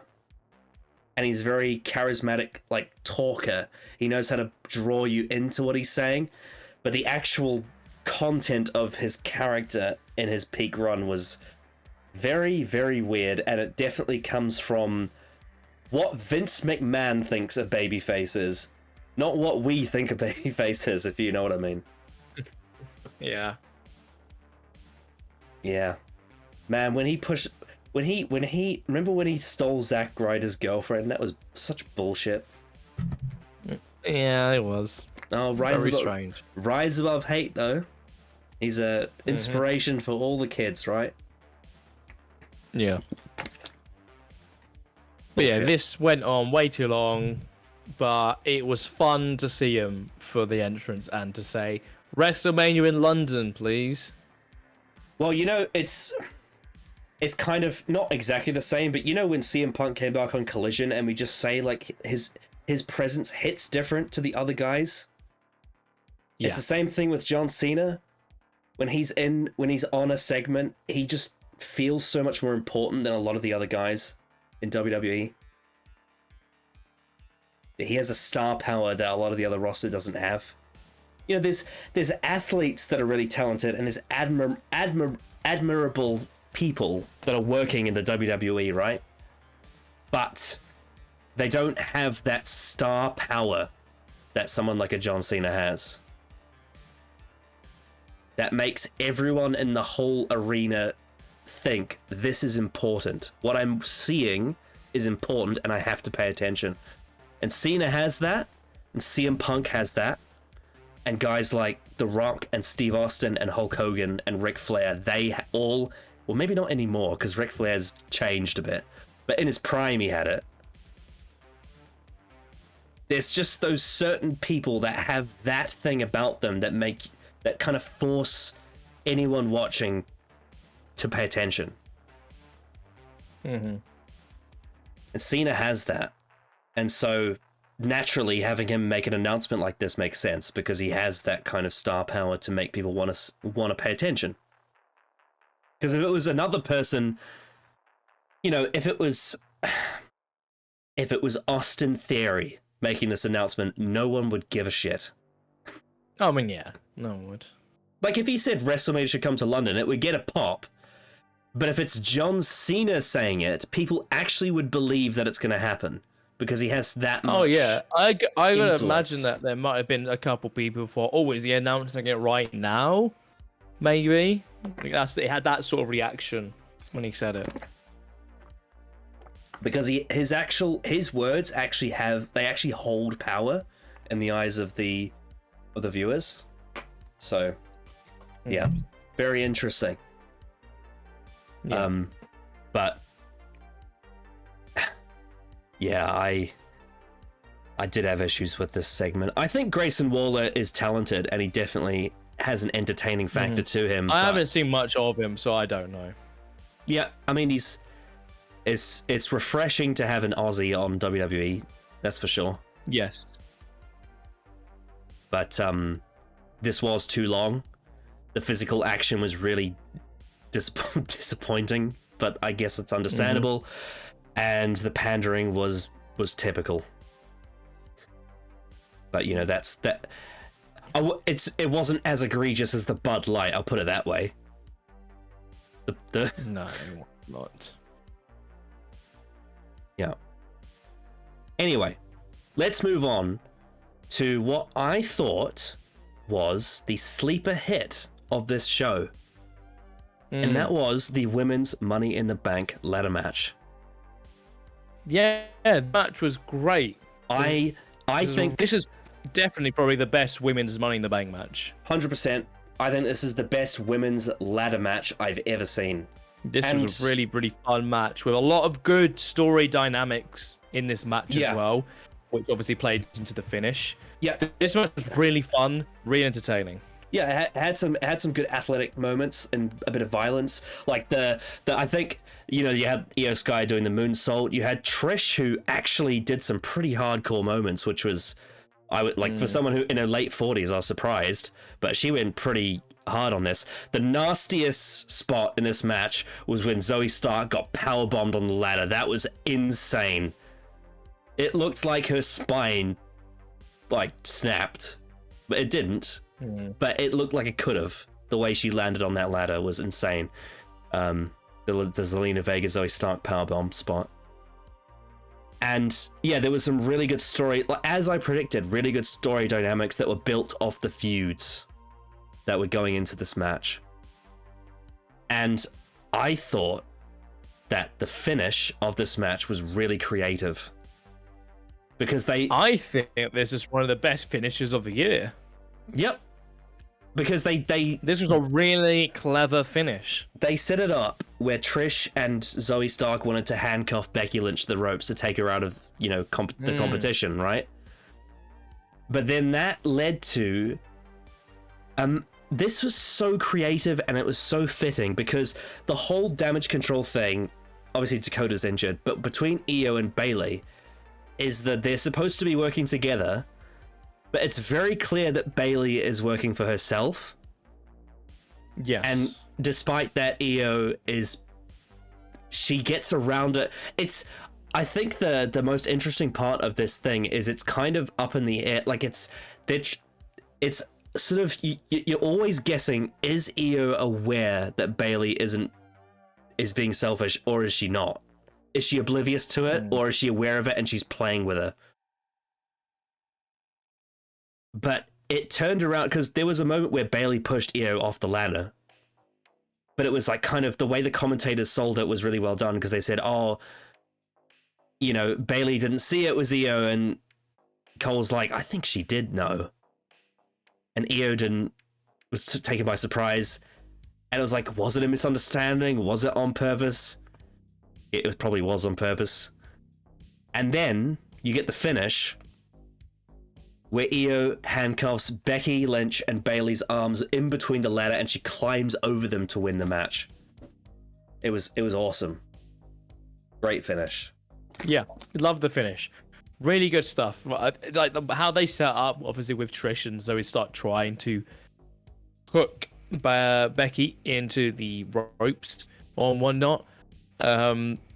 But that obviously not working, but that then playing into the finish, causing Io to go and win in the match, climbing over Bayley specifically. I think it is probably one of the best finishes of the year. It was such a unique finish, one that is actually creative, and yeah, it was just really, really, really fun. And I think the best choice winning this match, I would say. That's why I predicted her to win it, because I felt like it was probably the best choice creatively, because with Becky possibly winning, it's good for an accolade, and it could play in perhaps Trish maybe winning the belt at some point, maybe, but I don't really think that would probably work for right now. Io definitely feels like the right choice to win it, and then possibly cash in on Asuka at some point down the road. Yep, and it seems like feud with her during the summer. It seems like based on the press conference, they're gonna kind of try and do a lay cool thing with the briefcase with Io and Bayley, which is will be interesting to see how that plays out if that lasts, because the Freebird rule doesn't work with the briefcase unless you're James Ellsworth, but that's different. But honestly, I don't have that many complaints about this match. There was a few sort of miscues and awkward moments, but overall it was booked really well. It was really well thought out. Really good dynamics between everybody. The only person who didn't really have something to play with, really, was Zelina Vega. But she had a couple of really good spots in this match as well. She had a great spot of her doing a powerbomb through a ladder, which was very sketchy, very dangerous, but it looked great. Oh, yeah. That was fucking violent. Holy shit. Remember, because first, before they did that move, the ladder was not in place properly, but off camera, a ref possibly had moved it back in place, thankfully, so they could do the spot, and it actually worked as it intended. Oh, yeah. It looks nasty. Oh, And yes. That's a big... yeah. That's a lot of trust for Zoe Stark. She's only just been called up from NXT, and she's already getting thrown into that. That's a lot. Yeah. That's a lot for a This rookie was a to take. really great match for everyone involved. Everybody got a chance to shine in this match. Yep. Yeah, I mean, obviously, Bayley, Becky, and Trish are already big stars. Like, they're legends right now. Trish was great in this match as well, by the way, for her first ladder match stipulation. This was a lot of great stuff from Trish. I'm just gonna open up her page. Trish Stratus is 47 years old. 47 years old. Ow. It's unbelievable. No idea. She looks great, and she looks great in the ring. Honestly, it's as if she, like, if she was born 20 years later than she was, she'd fit right into this era of wrestling in terms of the women. Absolutely. Like, she is fantastic, and hopefully she'll stick around till Mania next year. And we get a big match of her, hopefully. And her heel character is excellent as well. Oh, yeah. It's very rare you see a legend come back as a heel and it actually really work. You know the funny thing is that ever since, like, the new sort of women's era, since the Horsewomen came in, and the whole thing changed, everyone's just like, oh, was Trish really that good? And then Trish comes back and she fits exactly right in with all of them. And she's like, yes, I was. Don't you forget, just because the division I was in was not up to scratch, I was always on this level. And she is, and was. Especially when you get to, like, the mid-2000s in the ring, she really developed. It was one of those things, like, I remember 2006, like, she retired, like, in her prime. It was really, both her and Lita retired in their prime. It was quite surprising, actually. But, you know, they have to go live their lives, I suppose. Do mother duties and all that. But, yeah, I really, really, really liked this match. I thought both ladder matches delivered. They usually do, but I thought in previous years, under the Vince era, it depends on which one you look at, because different years have different kind of things. But a lot of the Vince era ladder matches delivered in, like, a car crash kind of way. And they had a few sort of story moments in them. I think I'd say so. That's definitely for the women matches, because a lot of the women ones felt very choreographed, felt very, very deliberate. This one felt like the first one that is like, no, this is a great ladder match, just in general. Really great match. Well, what I'm saying is this is the first time in a while I've seen the Money in the Bank ladder matches have a really good story behind them.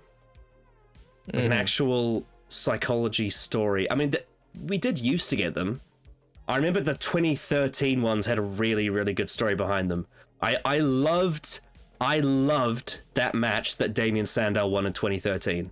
That the all-heel Money in the Bank ladder match was so good because it turned Cody Rhodes babyface. That was a great one. Anyway, regardless, I was satisfied, and we both predicted that Io Sky would win, and she did. And the finish was great match. This was definitely up there with match of the night for sure. Great booking. I think I would say Absolutely. You could probably argue other matches had maybe like a better story, like the main event, or like a sort of a more athletic thing, like the opening men's ladder match. But I think in terms of just how they were able to book all of the moving parts together, I think I was the most impressed on that level by this match. Because they had to get a lot of things right, and they got them right. Yeah, with all definitely. I'd say so. all the different elements at play there. I definitely think the one thing I would say about both ladder matches is the LWO members felt like filler. Santos Escobar and Zelina Vega. They definitely didn't feel as important as the other people in the match. Now we move on to the World Heavyweight Championship match, which is a rematch of SummerSlam 2016. So, now, this match would not have been as good as it was had it not been for what happened at the start of the show. Because the story they told here was, I mean, it was kind of what you would expect from a Rollins-Balor match. Similar to how the SummerSlam match was a Rollins-Balor match, though the roles were reversed here with Rollins as the babyface and Balor as the heel. Although you could argue in some cases, you could kind of argue there's a bit more complexity here because Rollins, despite being a babyface, is still quite, cackling. And despite Balor being a heel, the justification for his motivations is well-founded because of the history. But it was very standard what you would expect from these two. However, I think the thing that was the most intriguing thing about the match was Damian Priest when he came out to basically fuck up the ending for Balor. Because the story they told is that Balor had the match won and then Priest messed it up for him, which led to their argument at the end. Yeah.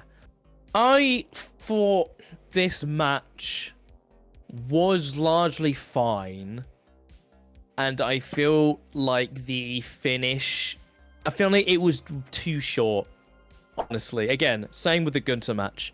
If you just knock down that Cena segment and add those minutes to these matches, it feels like these could have really gone up a gear. This match especially, because I feel like this was a very psychological kind of match compared to the other matches on the show. A lot slower, trying to build up that momentum. And by the end, but it felt like it ended too early. For me, it just never really kicked into the gear, into the story that I think they definitely could have told. I think at this point, I think it may be because we're so conditioned to the AEW pay-per-views where every match goes like 20 minutes plus. No, sure, but I feel like this didn't really hit the story beats that the feud was aiming for. Yeah. And the finish, I think, in a way that I understand the finish, I do. So it all depends on what they're going to now do going forward, I think. Because now Finn is very much aware that Priest cost him the match.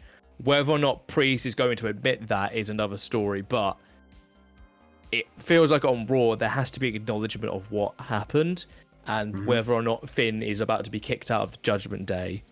Yeah. And, if that's not going to happen, then we need to figure out what's going to happen going forward with Priest and his potential cash in the future. Yeah, 12 and a half minutes for a World Heavyweight Championship match on pay-per-view. It's, it's quite sort of medium-sized, if not less than. Give this another 3 minutes, and I think it could have gone up a gear, I think. Just 3 more minutes, and it goes up a gear, I'd say. Yeah, I'd say this match... There was never really a moment where, other than obviously him not hitting the coup de grace at the end, he probably would have won the match within kayfabe. But it never really felt like Balor was winning this match. It never felt like as if you were convinced he was going to win this match in any way. Yeah. But, yeah. This match sort of happened, and there was a build-up that never really got to the moment where it was building to. Because then it ended with Priest interrupting Balor, which, for story reasons, I think going forward can be worth that, but it just didn't really hit the heights it definitely could have with the story they tried to tell. There is there has been a history of world title matches at Money in the Bank pay-per-views going a bit short because of the ladder matches needing to be long. Yeah. Like you think about stuff like John Cena versus Mark Henry, for example. That's an example of a world title match at a Money in the Bank pay-per-view not going very long because of the necessary length of the actual ladder matches themselves. Yeah, again, it's like one of those things, like just like Gunther, Matt Riddle, and Cody Dom, just a few more minutes to really elevate this. I feel like 12 minutes 30 is the length that Gunther Matt Riddle should have gotten, and this should have gotten like definitely. 16 minutes. You know. Yeah, around 15 to 16 minutes is what this match should have got. Yeah, and then Cody Dom should have been like 10 minutes, maybe a bit 11. Yeah. Literally just shave off those minutes from the Cena segment. You don't need to do like 5 minutes of Grayson Waller saying, UK sucks, Australia great, you're washed, John Cena. You didn't need to do that for an extra 5 minutes. Yeah. That's true. You also didn't need and to knock down the minutes of the women's tag match. They didn't need to be 9 minutes. Yeah, that was unnecessary. It's way too long. Why was the women's tag match longer than Cody versus Dominic? That's a bit weird. And Gunther versus Matt Riddle. Why is Raquel Rodriguez getting more time than Cody Rhodes? That just doesn't sound right. Because if you're gonna do the turn, just do it at the start of the match and save some time for the other matches. Because that's the turn feels a lot more would make at least a little bit more sense with what we think is going to happen going forward. Why would she wrestle for 6 minutes, potentially get injured just to turn on Ronda? Just do it before the match. Or just have the match on SmackDown where it belongs. That too. You could have done that too. It's like this isn't, but it's Ronda Rousey. They're always going to put her on pay-per-view. Yeah. But just do it at the start of the match. Just do it at the start of the match. A minute in, that's it. Turn, job done. Put those minutes into the other matches that need it. Yeah, I mean, telling feels like a very weird. Yeah, it would be hard to convince Ronda Rousey to be on the pre-show as well if there was one. Exactly, but there wasn't. There was no matches on the pre-show. So. But now that it's Liv and Raquel, they can convince them. For the record, I do wish that the women's tag titles got more like good stuff, but yeah, exactly. I do. Same, absolutely. But it's not been booked well. It shouldn't be 9 minutes. It hasn't been booked well on weekly shows. Just to clear things up, my argument isn't to not have. My argument isn't to have less women's matches on the show. My argument is to have the best matches on the show, regardless of who it is. Exactly. Like we just praised the women's Money in the Bank match because of all the well-booked story beats of that match, culminating in the finish and the dynamics between the wrestlers. Yeah. No one gives a fuck about the women's tag titles because it's been booked like shit. To prove my point, I will give a counter argument where the opposite happened and it was the right choice. AEW Full Gear 2022 last year had 3 women's matches on it, and that was the right choice. Having more women's matches on that show was the right choice because it was the best choices to have on the event. Because you had Jade versus Nyla, Brett versus Saraya, and I think it was Jamie Hayter versus Toni Storm. And those were the right matches to have on that card. Knocking some of the men's matches off onto the 0 Hour or onto Dynamite or whatever. So it's not about having less women's matches, it's actually just about having the best matches on the show. And this women's tag match did not need to be on this show. You could have had an AJ Styles match on this show, you could have had an Owen Zayn match on this show, or you could have just had a longer world title match, a longer intercontinental title match, or a longer Cody Rhodes match. And also less... Spread that 9 minutes to those other matches. Yes, and less John Cena and Grayson Waller pandering to respective countries. You could easily have cut 15 minutes from the show and added that to the other matches, and they would have really benefited from it. Mm-hmm. Yes, and less Bud Light commercials. God. Yeah. But I think as a match it was okay, but as a story beat for the Judgment Day, it was really interesting. For sure. Mm-hmm. I'm very interested to see what they do going forward with Balor and Priest. Yeah, because that's going to be a match at some point down the road. Maybe. Yes. A couple months down, like just before the end of the year, maybe. It depends on when they turn on Balor, which they will mostly at some point. Yeah, I hope that Rhea Ripley has been able to fix whatever's going on with her knee. I know that she has a match on Raw with Natalya. She does with Natalya. But I hope she's been able to fix whatever's happening with her knee popping out, because she hasn't been wrestling that much since Mania. No. I think it was like the amount of in-ring action she's had since Mania has been like 15 minutes on TV, which is not a lot. It's not. No. But yeah, I think there's still work to do with the World Heavyweight Championship. They're still gonna build it up more. This ironically, because it's the Rollins Bella match, this reminds me of like mid to late 2016 when they were still trying to establish the Universal Championship, and it took a bit of time to get there. I mean, yeah, it arguably wasn't really until you got to, I mean, I guess Kevin Owens did some good work with it, but it wasn't until Brock beat Goldberg that people actually gave a shit about the Universal title, really. Yeah. What they did with the original WWE World Heavyweight Championship in 2002 was they put it on Triple H, and then they had Shawn Michaels win the Elimination Chamber a few months later, and that was great for establishing that belt. But to be fair, it looked identical to the WCW title, so it was kind of familiar anyway.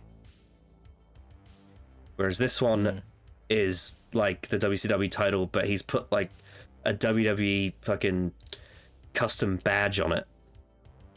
It looks like they've taken it to a car shop and they've put a badge on it. Because that WWE logo that's on that belt, it looks like the kind of thing you put on a car. Like a car badge. But yeah, whatever. It looks better than the other belt that they have on the other brand, though. Jesus Christ. Yeah. Paul Heyman carrying 3 belts around is so funny. It's so silly. Especially because they couldn't be bothered to make another set of side plates, so he put Brock Lesnar's side plates on the WWE title. The only justification I've seen for that is that is the person he beat for that belt. Yeah. And that's why they're on it. But he didn't put the Fiend's side plates on the Universal title, though. Did he? Yeah, that's the thing. I don't, as far as I'm aware, no, but I don't know. They meant... But if they did that, that'd be really cool detail. Grayson Waller mentioned the Fiend on this show. He did. He did mention the Fiend. I feel like that's the first time the Fiend's been mentioned since.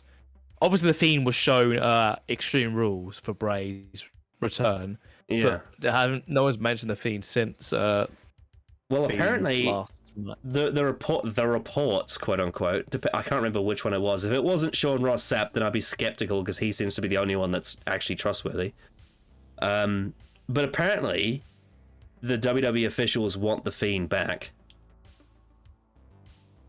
Because apparently the Fiend sells good merchandise, whereas Bray Wyatt wants his Uncle Howdy story. That's probably what the creative differences are. So, and also he's suffering an illness, which is a shame for him. Although that whole story was just so weird. Right, shall we move on to the main event? Yes, we shall. I thought this was fucking great. Pretty much I loved it. Yeah, I mean it's expected from a Bloodline match, but this was an all Bloodline match because this was the Usos versus Roman and Solo Sikoa with Paul Heyman at ringside. This went 32 minutes, and also the entrances were very long, especially Roman's entrance went for fucking ages. It was as it does. But everything about this match, the attention to detail, all the facial expressions, the crowd was white hot. The build, the story they told, the references, the callbacks to 2020 with Clash of Champions and Hell in a Cell with Jay and Roman. Everything they did, all the false finishes, the Reigns breaking down when Jay kicked out of the spear. When he kicked, it was the spear and the Samoan Spike thing, and Solo sort of taking the head of the table reign as, you know, telling Roman what to do. Paul Heyman's facial expressions throughout the whole thing, just the heartbreak on his face, the drama, and one of my favorite things that the Bloodline storyline has done is it's made Jimmy and Jay feel like completely different people, which is one of the biggest things about the Usos is that they were identical twins, and this whole Bloodline thing is made them feel like individuals. Online, the whole joke was like, which Uso is that? Because they're pretty much the same person in terms of how they were presented as characters. Now they are pretty much very distinct. Everyone knows who is who and what character they are, and why I had a great time during this match. I got to stand next to Luke Owen during this entire match, and I said to him during one of the best moments with Roman, his reaction to the London crowd and his reactions to the ref as well. I said to him, Roman is so good and also at the same time the most memeable person ever because of how good he is, because his expressions are so... He has such great expressions that they're just so memeable. Yep. And he's just so funny to watch. But he is also, at the same time, so good. It's never a moment of like, it's silly that it's like either cringy or doesn't fit. It's just that he is so expressive and so character driven and so presented in that way. It's so easy to get on board with Roman matches, really. I absolutely had a brilliant time with this match. The moment when the crowd is going, like chanting, "Stand up if you hate Roman, stand up if you hate Roman," which he then sits down, which is one of my favorite moments of the whole match. Yep. And then he says to Paul Heyman, "It's like, why are we even here? London is the stupidest place in the world. These guys are idiots." Like, it was so fucking funny. This match was great. He's so great. And but yeah. Oh no, you keep going. You keep going if you want to. Yeah, I absolutely love this match. Like, everything to do with Solo. At the start of the match, where you have Solo like starting, but then Roman about 4 or 5 minutes in says, "No, tag me in," and the facial expressions from Solo are great, because I think that's the moment of like, no, he's going to eventually turn on him at some point. And Roman Jay was great. His expressions are great. Like you said, him breaking down after they kicked out of the stacked pin, which was such a great moment. Yeah, because it was such a great callback to the WrestleMania 37 match between Roman, Edge, and Daniel Bryan with the stacked pin. Such a great kick out. Absolutely great moment in him breaking down and Solo taking over, like you said, as the tribal chief really in that moment. Yep. So great. And then the spear spike combo with Jay kicking out was such a great moment, because that was legitimately the last thing I thought that could still end the match, and it didn't. With the low blow calling back to the Clash of Champions match Jay and Roman had for the Universal title. What a callback that was. And it ends exactly how Roman was first pinned in WWE, with Jay pinning him off a Uso splash to end the match and win it. That like was a I callback predicted. Callback to the Shield. That was 10 years ago. 10 years ago on Raw, that match. Yep. And how that match ended. funny fact, 10 years ago, Money in the Bank 2013. The pre-show was Seth Rollins and Roman Reigns versus the Usos. Yeah. And I watched that match 10 years ago. And that was a great match then. Story. That was a great match then, I remember. That was one of the ones where I was like, why is this not on the show?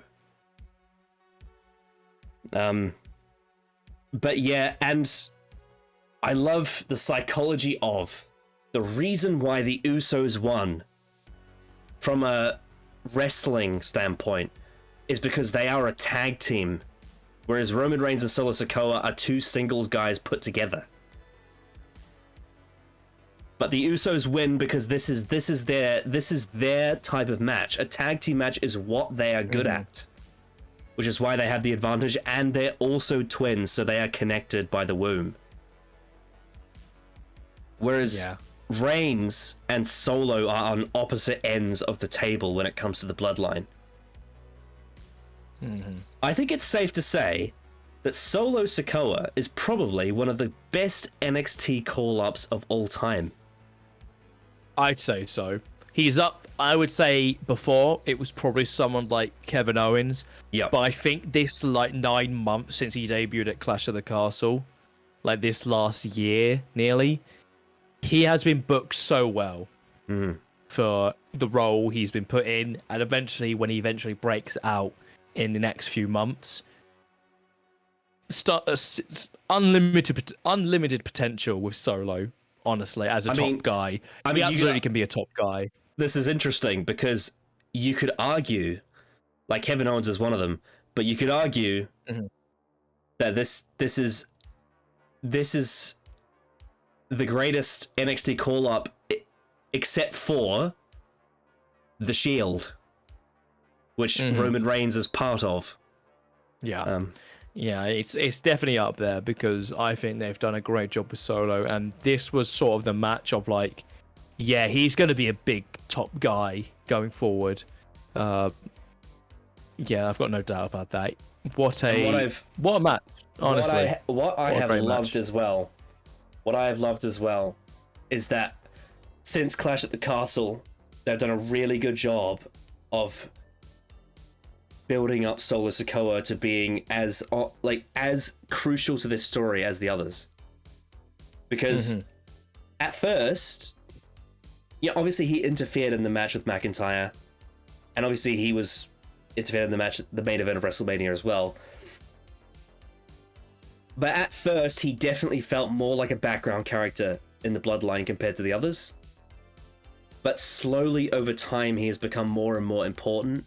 And especially since since Jimmy Uso left the Bloodline, Solo has become and actually even before that, when Sami Zayn left the Bloodline, Solo Sikoa became a major part. Because if you remember when they did that big attack on Sami Zayn at the end of the Royal Rumble, there's that moment where Reigns, says to Solo at the end of the show, he's like, it's only us now. Yep. Yeah. And now it soon won't be at some point. Yeah. Yeah, and I want to say Jay pinning Roman for the first time in a year, 3.5 years since the last time he was pinned at all, was a great moment. It is Jay finishing the story. He did what Cody could not and finish his story. Yeah. And also... because that's true, though. That's the thing. As funny as that is true, because it started with Jay 3 years ago, and it's been this really emotional, draining story for him as a character, and it's such a great moment for him to have that moment of pinning Roman in this match. Because what I liked about the ending a lot is that it was pretty much played out as if any other Roman match. The template of a Roman match is slow build up, stopping, reacting to the crowd. Eventually, when you get near to the end of the match, ref bump, visual pin. Roman then goes and stacks him up after a finishing move. But then they kick out, and then they go on and win the match. Because it makes that a lot more satisfying as a crowd member, as a reaction. You get those moments of them getting past the template, and then they win the match the way they do is such a great, moment. Absolutely loved the finish of this match. And I don't know if you've seen it, but Roman's reaction post-match at ringside, him breaking down. Yep, I saw that. Because what I think the best thing to go forward now is Roman being unhinged, being less of a dominant force in terms of how he sees himself, and it needs to be now more of him actually going psychotic and him going a lot more dangerous and sinister in how he deals with people and things. I expect him to absolutely brutalize Jay going forward to SummerSlam, because that's going to be the match. It should be the match, really, with how this has been built. It should be Jay Roman at SummerSlam for the title, and the build-up should be Roman losing his shit and absolutely brutalizing Jay in the build-up to the pay-per-view. I think that would be the character rise going forward. You take out Jimmy, he's gone for the entire build-up, and it's just Jay against Roman, and that's your SummerSlam match. I think that's the best build-up they can do. It's interesting, though, because there's a lot of good potential. Talking about the last time Roman was pinned, this, because it was the feud with Baron Corbin at the end of 2019, and the Usos were involved in it. They were. It's weird that when you watch those clips back then of the Bloodline in 2019 covering Baron Corbin with dog food, and it's such a weird visual now, because all those characters are Corbin, whatever, but Reigns and the Usos are so different now compared to what they were then, like just night and day. Because when Reigns lost to Baron Corbin at TLC 2019, his character was just, it had been shit for a long time, but it was just so stale and dead by that point. I remember when he came out at the 2020 Royal Rumble, and the past few years before that, he'd get booed.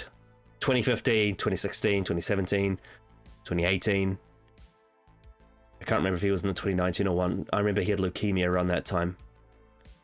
But when he came out in the 2020 Royal Rumble, he didn't even get booed. He got barely any reaction.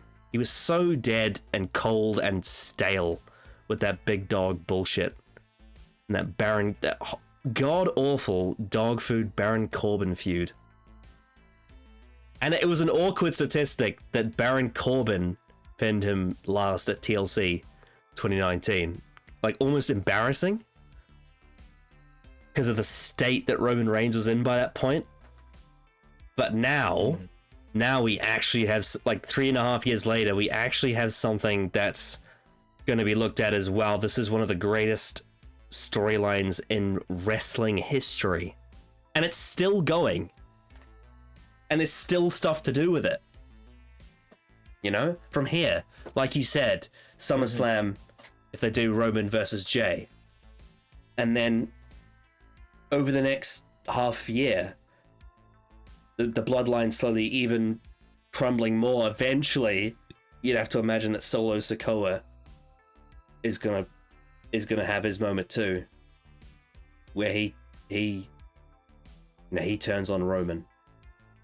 And if they do what has been, what a lot of people have thought they're gonna do for WrestleMania next year, and they have Cody actually go in to finish his story properly, I would imagine by that point the bloodline is completely gone and Reigns is by himself entirely.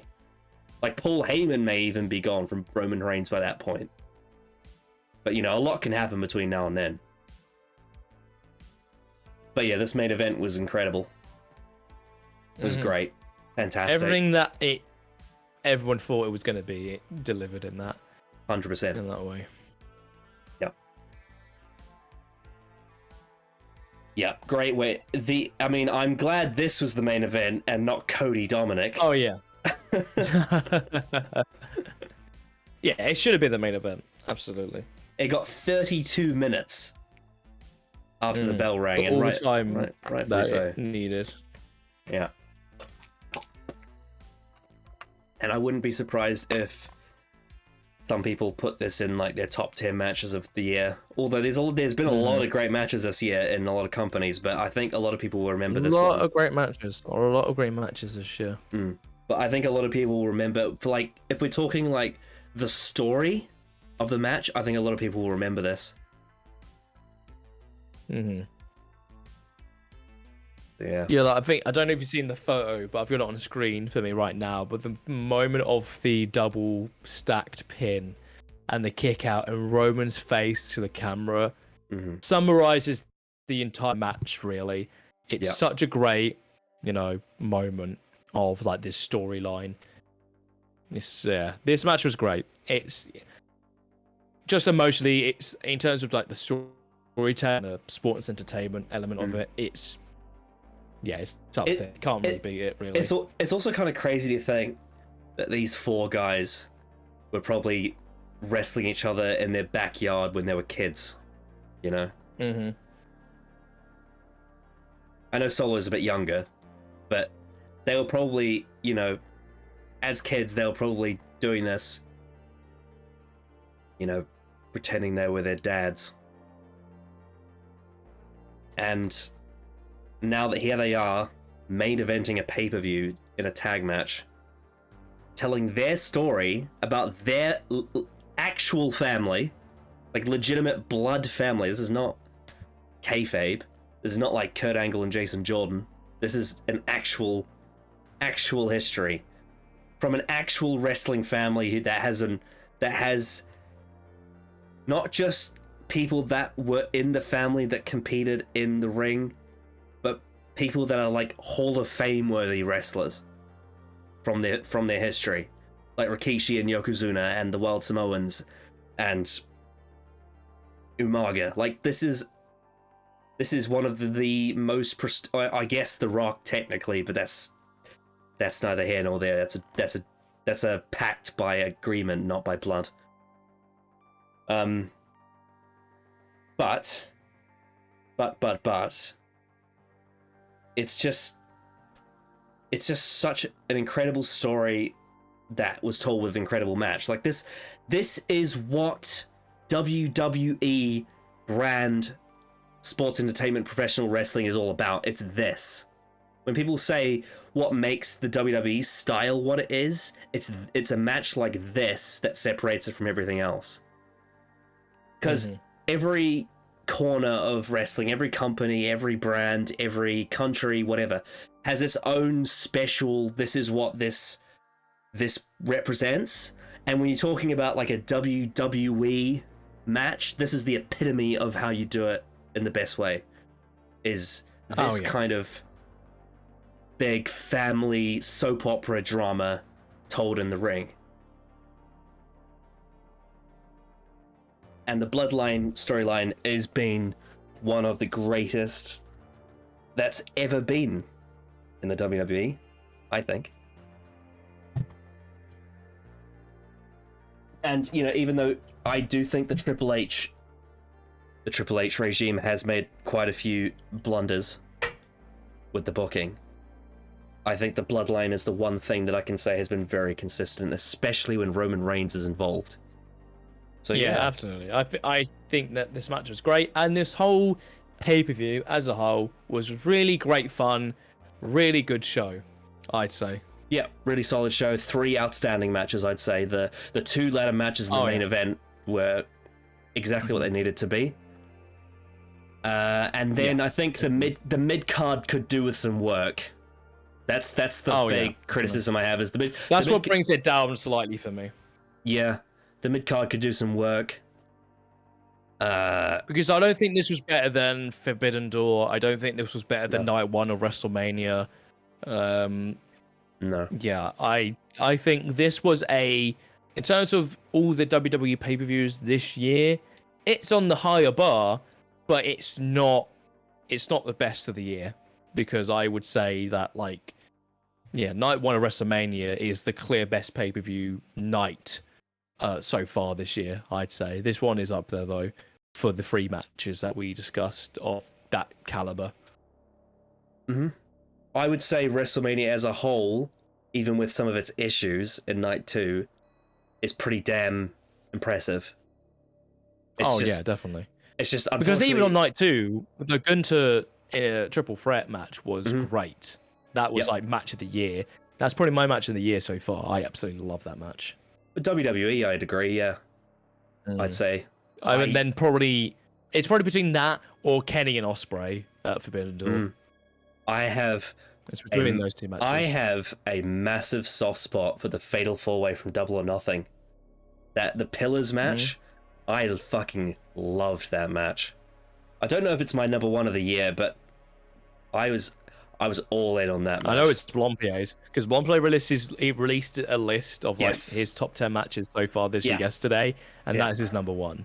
Yep. I think if it wasn't for the stupid Don Callis ref bullshit, I think it would be Kenny Ospreay for me, but I can't look past that. That shit was dumb.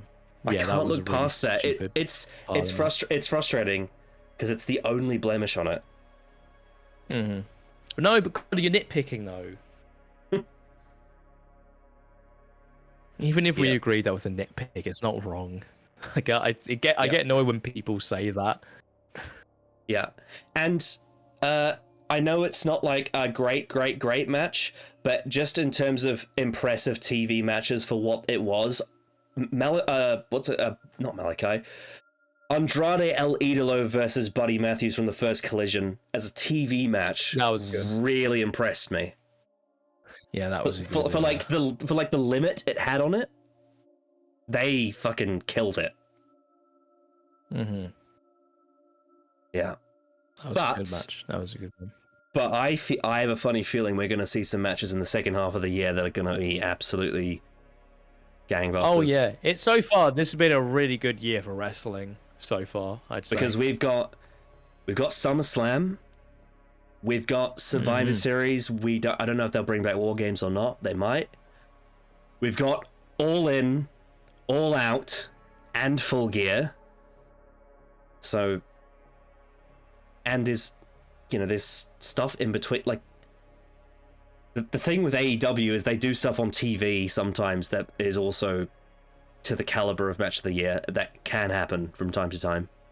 I haven't seen it in full. I know you have, but a lot of people would say MJF vs Danielson from Revolution, the Iron Man match, is up there as well. No, I've seen that match. I saw that match in full. That was a great match. Yeah. I think that is probably like the best Iron Man match I've seen. Oh yeah, it's right up there with the one that Brock and Kurt Angle had on SmackDown in 2003 for me. Those are a lot of people really like the Triple H Rock one from Judgment Day as well, because that's the one when Biker Taker debuted.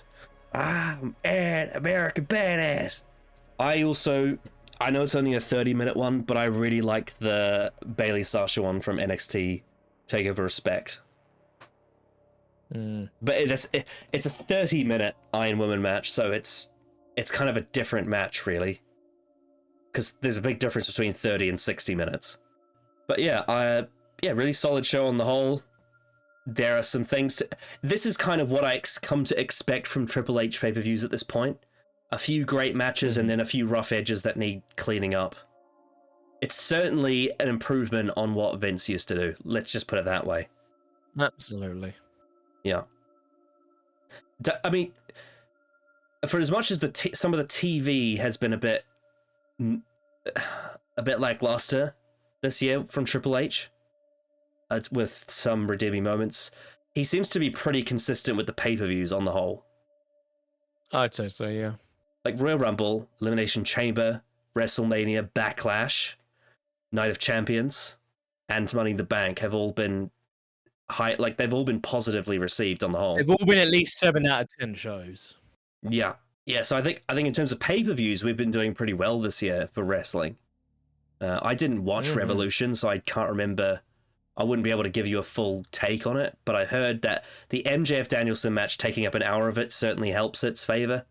And also I heard really good things about Hangman versus Moxley. They had a really violent death match. Yeah, that's a good one. Now, let's address the predictions, because there was no added match, and we all predicted the same thing except for one thing. And I will say I am a little bit annoyed, because had I known that Cody and Dom was going to be in the middle of the show, I would have won this predictions, because I would have said that Cody was going to win. But I didn't. I caved in and said Dom. Therefore, the only difference between us, the tiebreaker was going to be, is who does Jey Uso pin? Because I said that Jey was going to pin Solo, and you said that he was going to pin Roman Reigns. And you were right. Absolutely, I was. And to be fair, for the sake of the show, I think it's a good thing you were right about that. Yeah, definitely.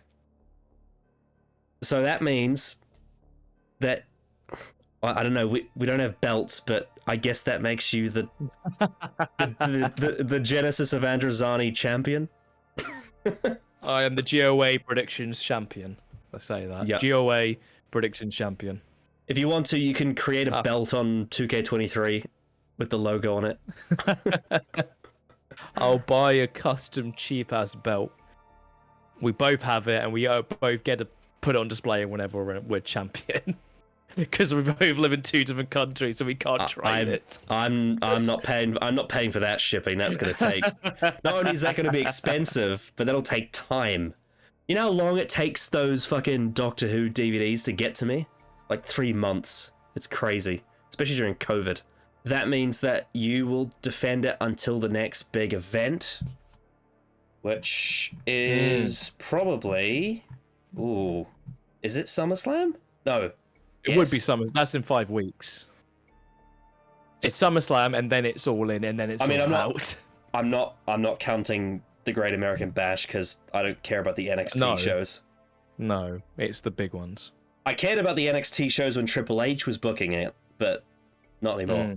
Not since the rebrand. The last NXT show that matters to me is the one when Ilya Dragunov pinned Walter. That is the last important NXT show, in my opinion. Not to say that NXT has been all bad, it hasn't. Carmelo Hayes is great, but Black and Gold NXT is the only one that's canon for me. Samoa Joe, in my opinion, is the last true NXT champion of any true... Well, I guess... I mean, Ciampa was champion at the start of 2.0, but it's just... whatever. That was a transitional phase. But yeah, it is SummerSlam, isn't it? August 5th? Yes. 5 weeks from now.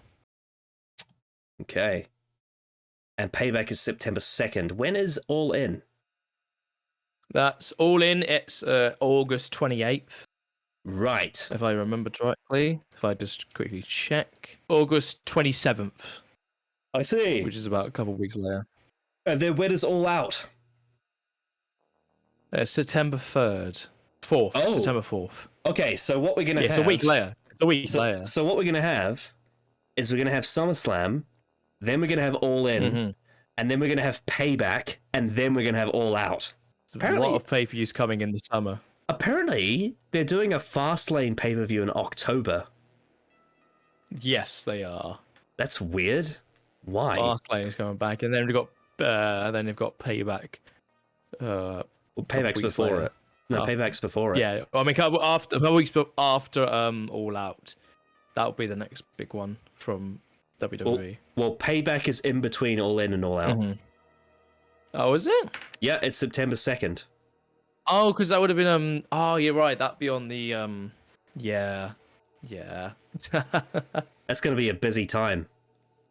That week is going to be hell for content creators. Well, I mean, this week was with, like, bloody, you had Collision come in, and then Forbidden Door, and then you had Money in the Bank. So there's been a lot of content recently as well that's been covered. Yeah. When is lot of stuff coming? Yeah, I mean, the NXT shows and the Ring of Honor shows probably aren't going to be reviewed, unfortunately. Because I know that Death Before Dishonor is on July 21st, but I think that's probably too much content, honestly. Like, I'm not saying that the NXT and ROH shows are bad. They're not bad shows. I just think it's too much content, that's all. I'd rather spend my time on this channel doing other things. And also spend some time on the other channel doing other related stuff and doing stuff with my life as well. But I don't watch the Ring of Honor pay-per-views, but I do watch the press conferences just because I'm so entertained by Tony Khan. It's amazing the rhythm I've noticed with the differences between the press conferences between AEW and WWE, right? Is that Tony Khan sits with the wrestlers which some people would argue is not a good idea, but he does it because he's a massive fan and he like hugs them. And then he'll sit there for like 2 hours and answer questions. And it's really nice of him to do it, but it does come across very like fanboyish, if you know what I mean. Yeah, it does. It can, yeah. And it's like, that's a great question. And we have a great card on Dynamite and Collision. Like, he gets very excited about his show. Whereas what Triple H does is he comes in after the interviews and he sits down with his glasses and he reads all the things about how great his show is. He tells you how great the show was. They both Tony Khan and Triple H do the thing where they tell you how great their show is, but they do it in a slightly different way. So Tony Khan does the thing where he rattles off his excited, this is what we've got lined up. And I thought that match was one of the greatest matches I've ever seen. Felt like Ospreay and Omega, like that kind of thing. Whereas Triple H does it, Triple H has like a prepared script of, tonight I'd like to thank these people for making our show the best it can ever be, and something that no one else can do but the WWE. God, imagine you get those two guys in a room with an interviewer. Oh, God. Oh, I think there was a lot of people in the 90s that were like, get Vince Bischoff and Paul Heyman in a room to have a conversation. I feel like all three of them would try to kayfabe it up too much though. Because they're all so sleazy. Tony Khan he's not a wrestler. Like, he's not an on-screen personality. No, yeah. He's just a businessman and a booker and a fan, whereas Triple H is he's actually a talent. So he'd probably outclass him. He's like he'd be like, "How's your piss-out t-shirt company going?" I heard your dad's pocketbook wasn't big enough to buy us. Something like that. Haha. Anyway, yeah, this was a very fun show. Yeah, just come back to London because the crowds are always good, really. Like, not to big ourselves up, but I honestly feel that the London, England crowds or whatever, any place in England, if you come from the States, more than not, are probably the best crowds in wrestling. It's hard to argue with that, really. I would say Toronto is pretty good too. Toronto is good. Toronto is very good. Yeah. And if you catch them on a really good night, Chicago is pretty good too. It depends on when you go. And obviously Hammerstein Ballroom, ECW. There needs to be more wrestling in Europe in general. Because because it gives a whole different vibe to the show. And there's so many American crowds that are just so lame that they get so much wrestling that they don't even appreciate, it seems like. Like, how many times do we need to go to fucking Corpus Christi, Texas, to have them sit on their hands? Whereas, you go to London and every single person in that building is singing along and having a great time. And I think it's probably because of all the bloody football you've been to and all the culture around the football. Yeah. There's a good crowd culture in terms of reaction. Mm-hmm. Absolutely. Yeah. Dom is a wanker. And what was it? The chant that they were giving at Roman? It's just like, if you hate Roman Reigns, stand up. Yeah, if you hate Roman, stand up. If you hate Roman, stand up. If you hate Roman, stand up. Yeah. Really good chants. Really good stuff. Very fun. Very good. So, to quote Ethan Page, don't be a bare minimum bitch. Subscribe and enjoy the future of this channel, which I hope will be very fun. Because I certainly love talking about wrestling. So, I hope you all like listening to us talking about wrestling. Because there's a lot to talk about. And it's never ending, and it goes on and on and on until the end of time. So yeah, see you next time. Bye-bye. Bye.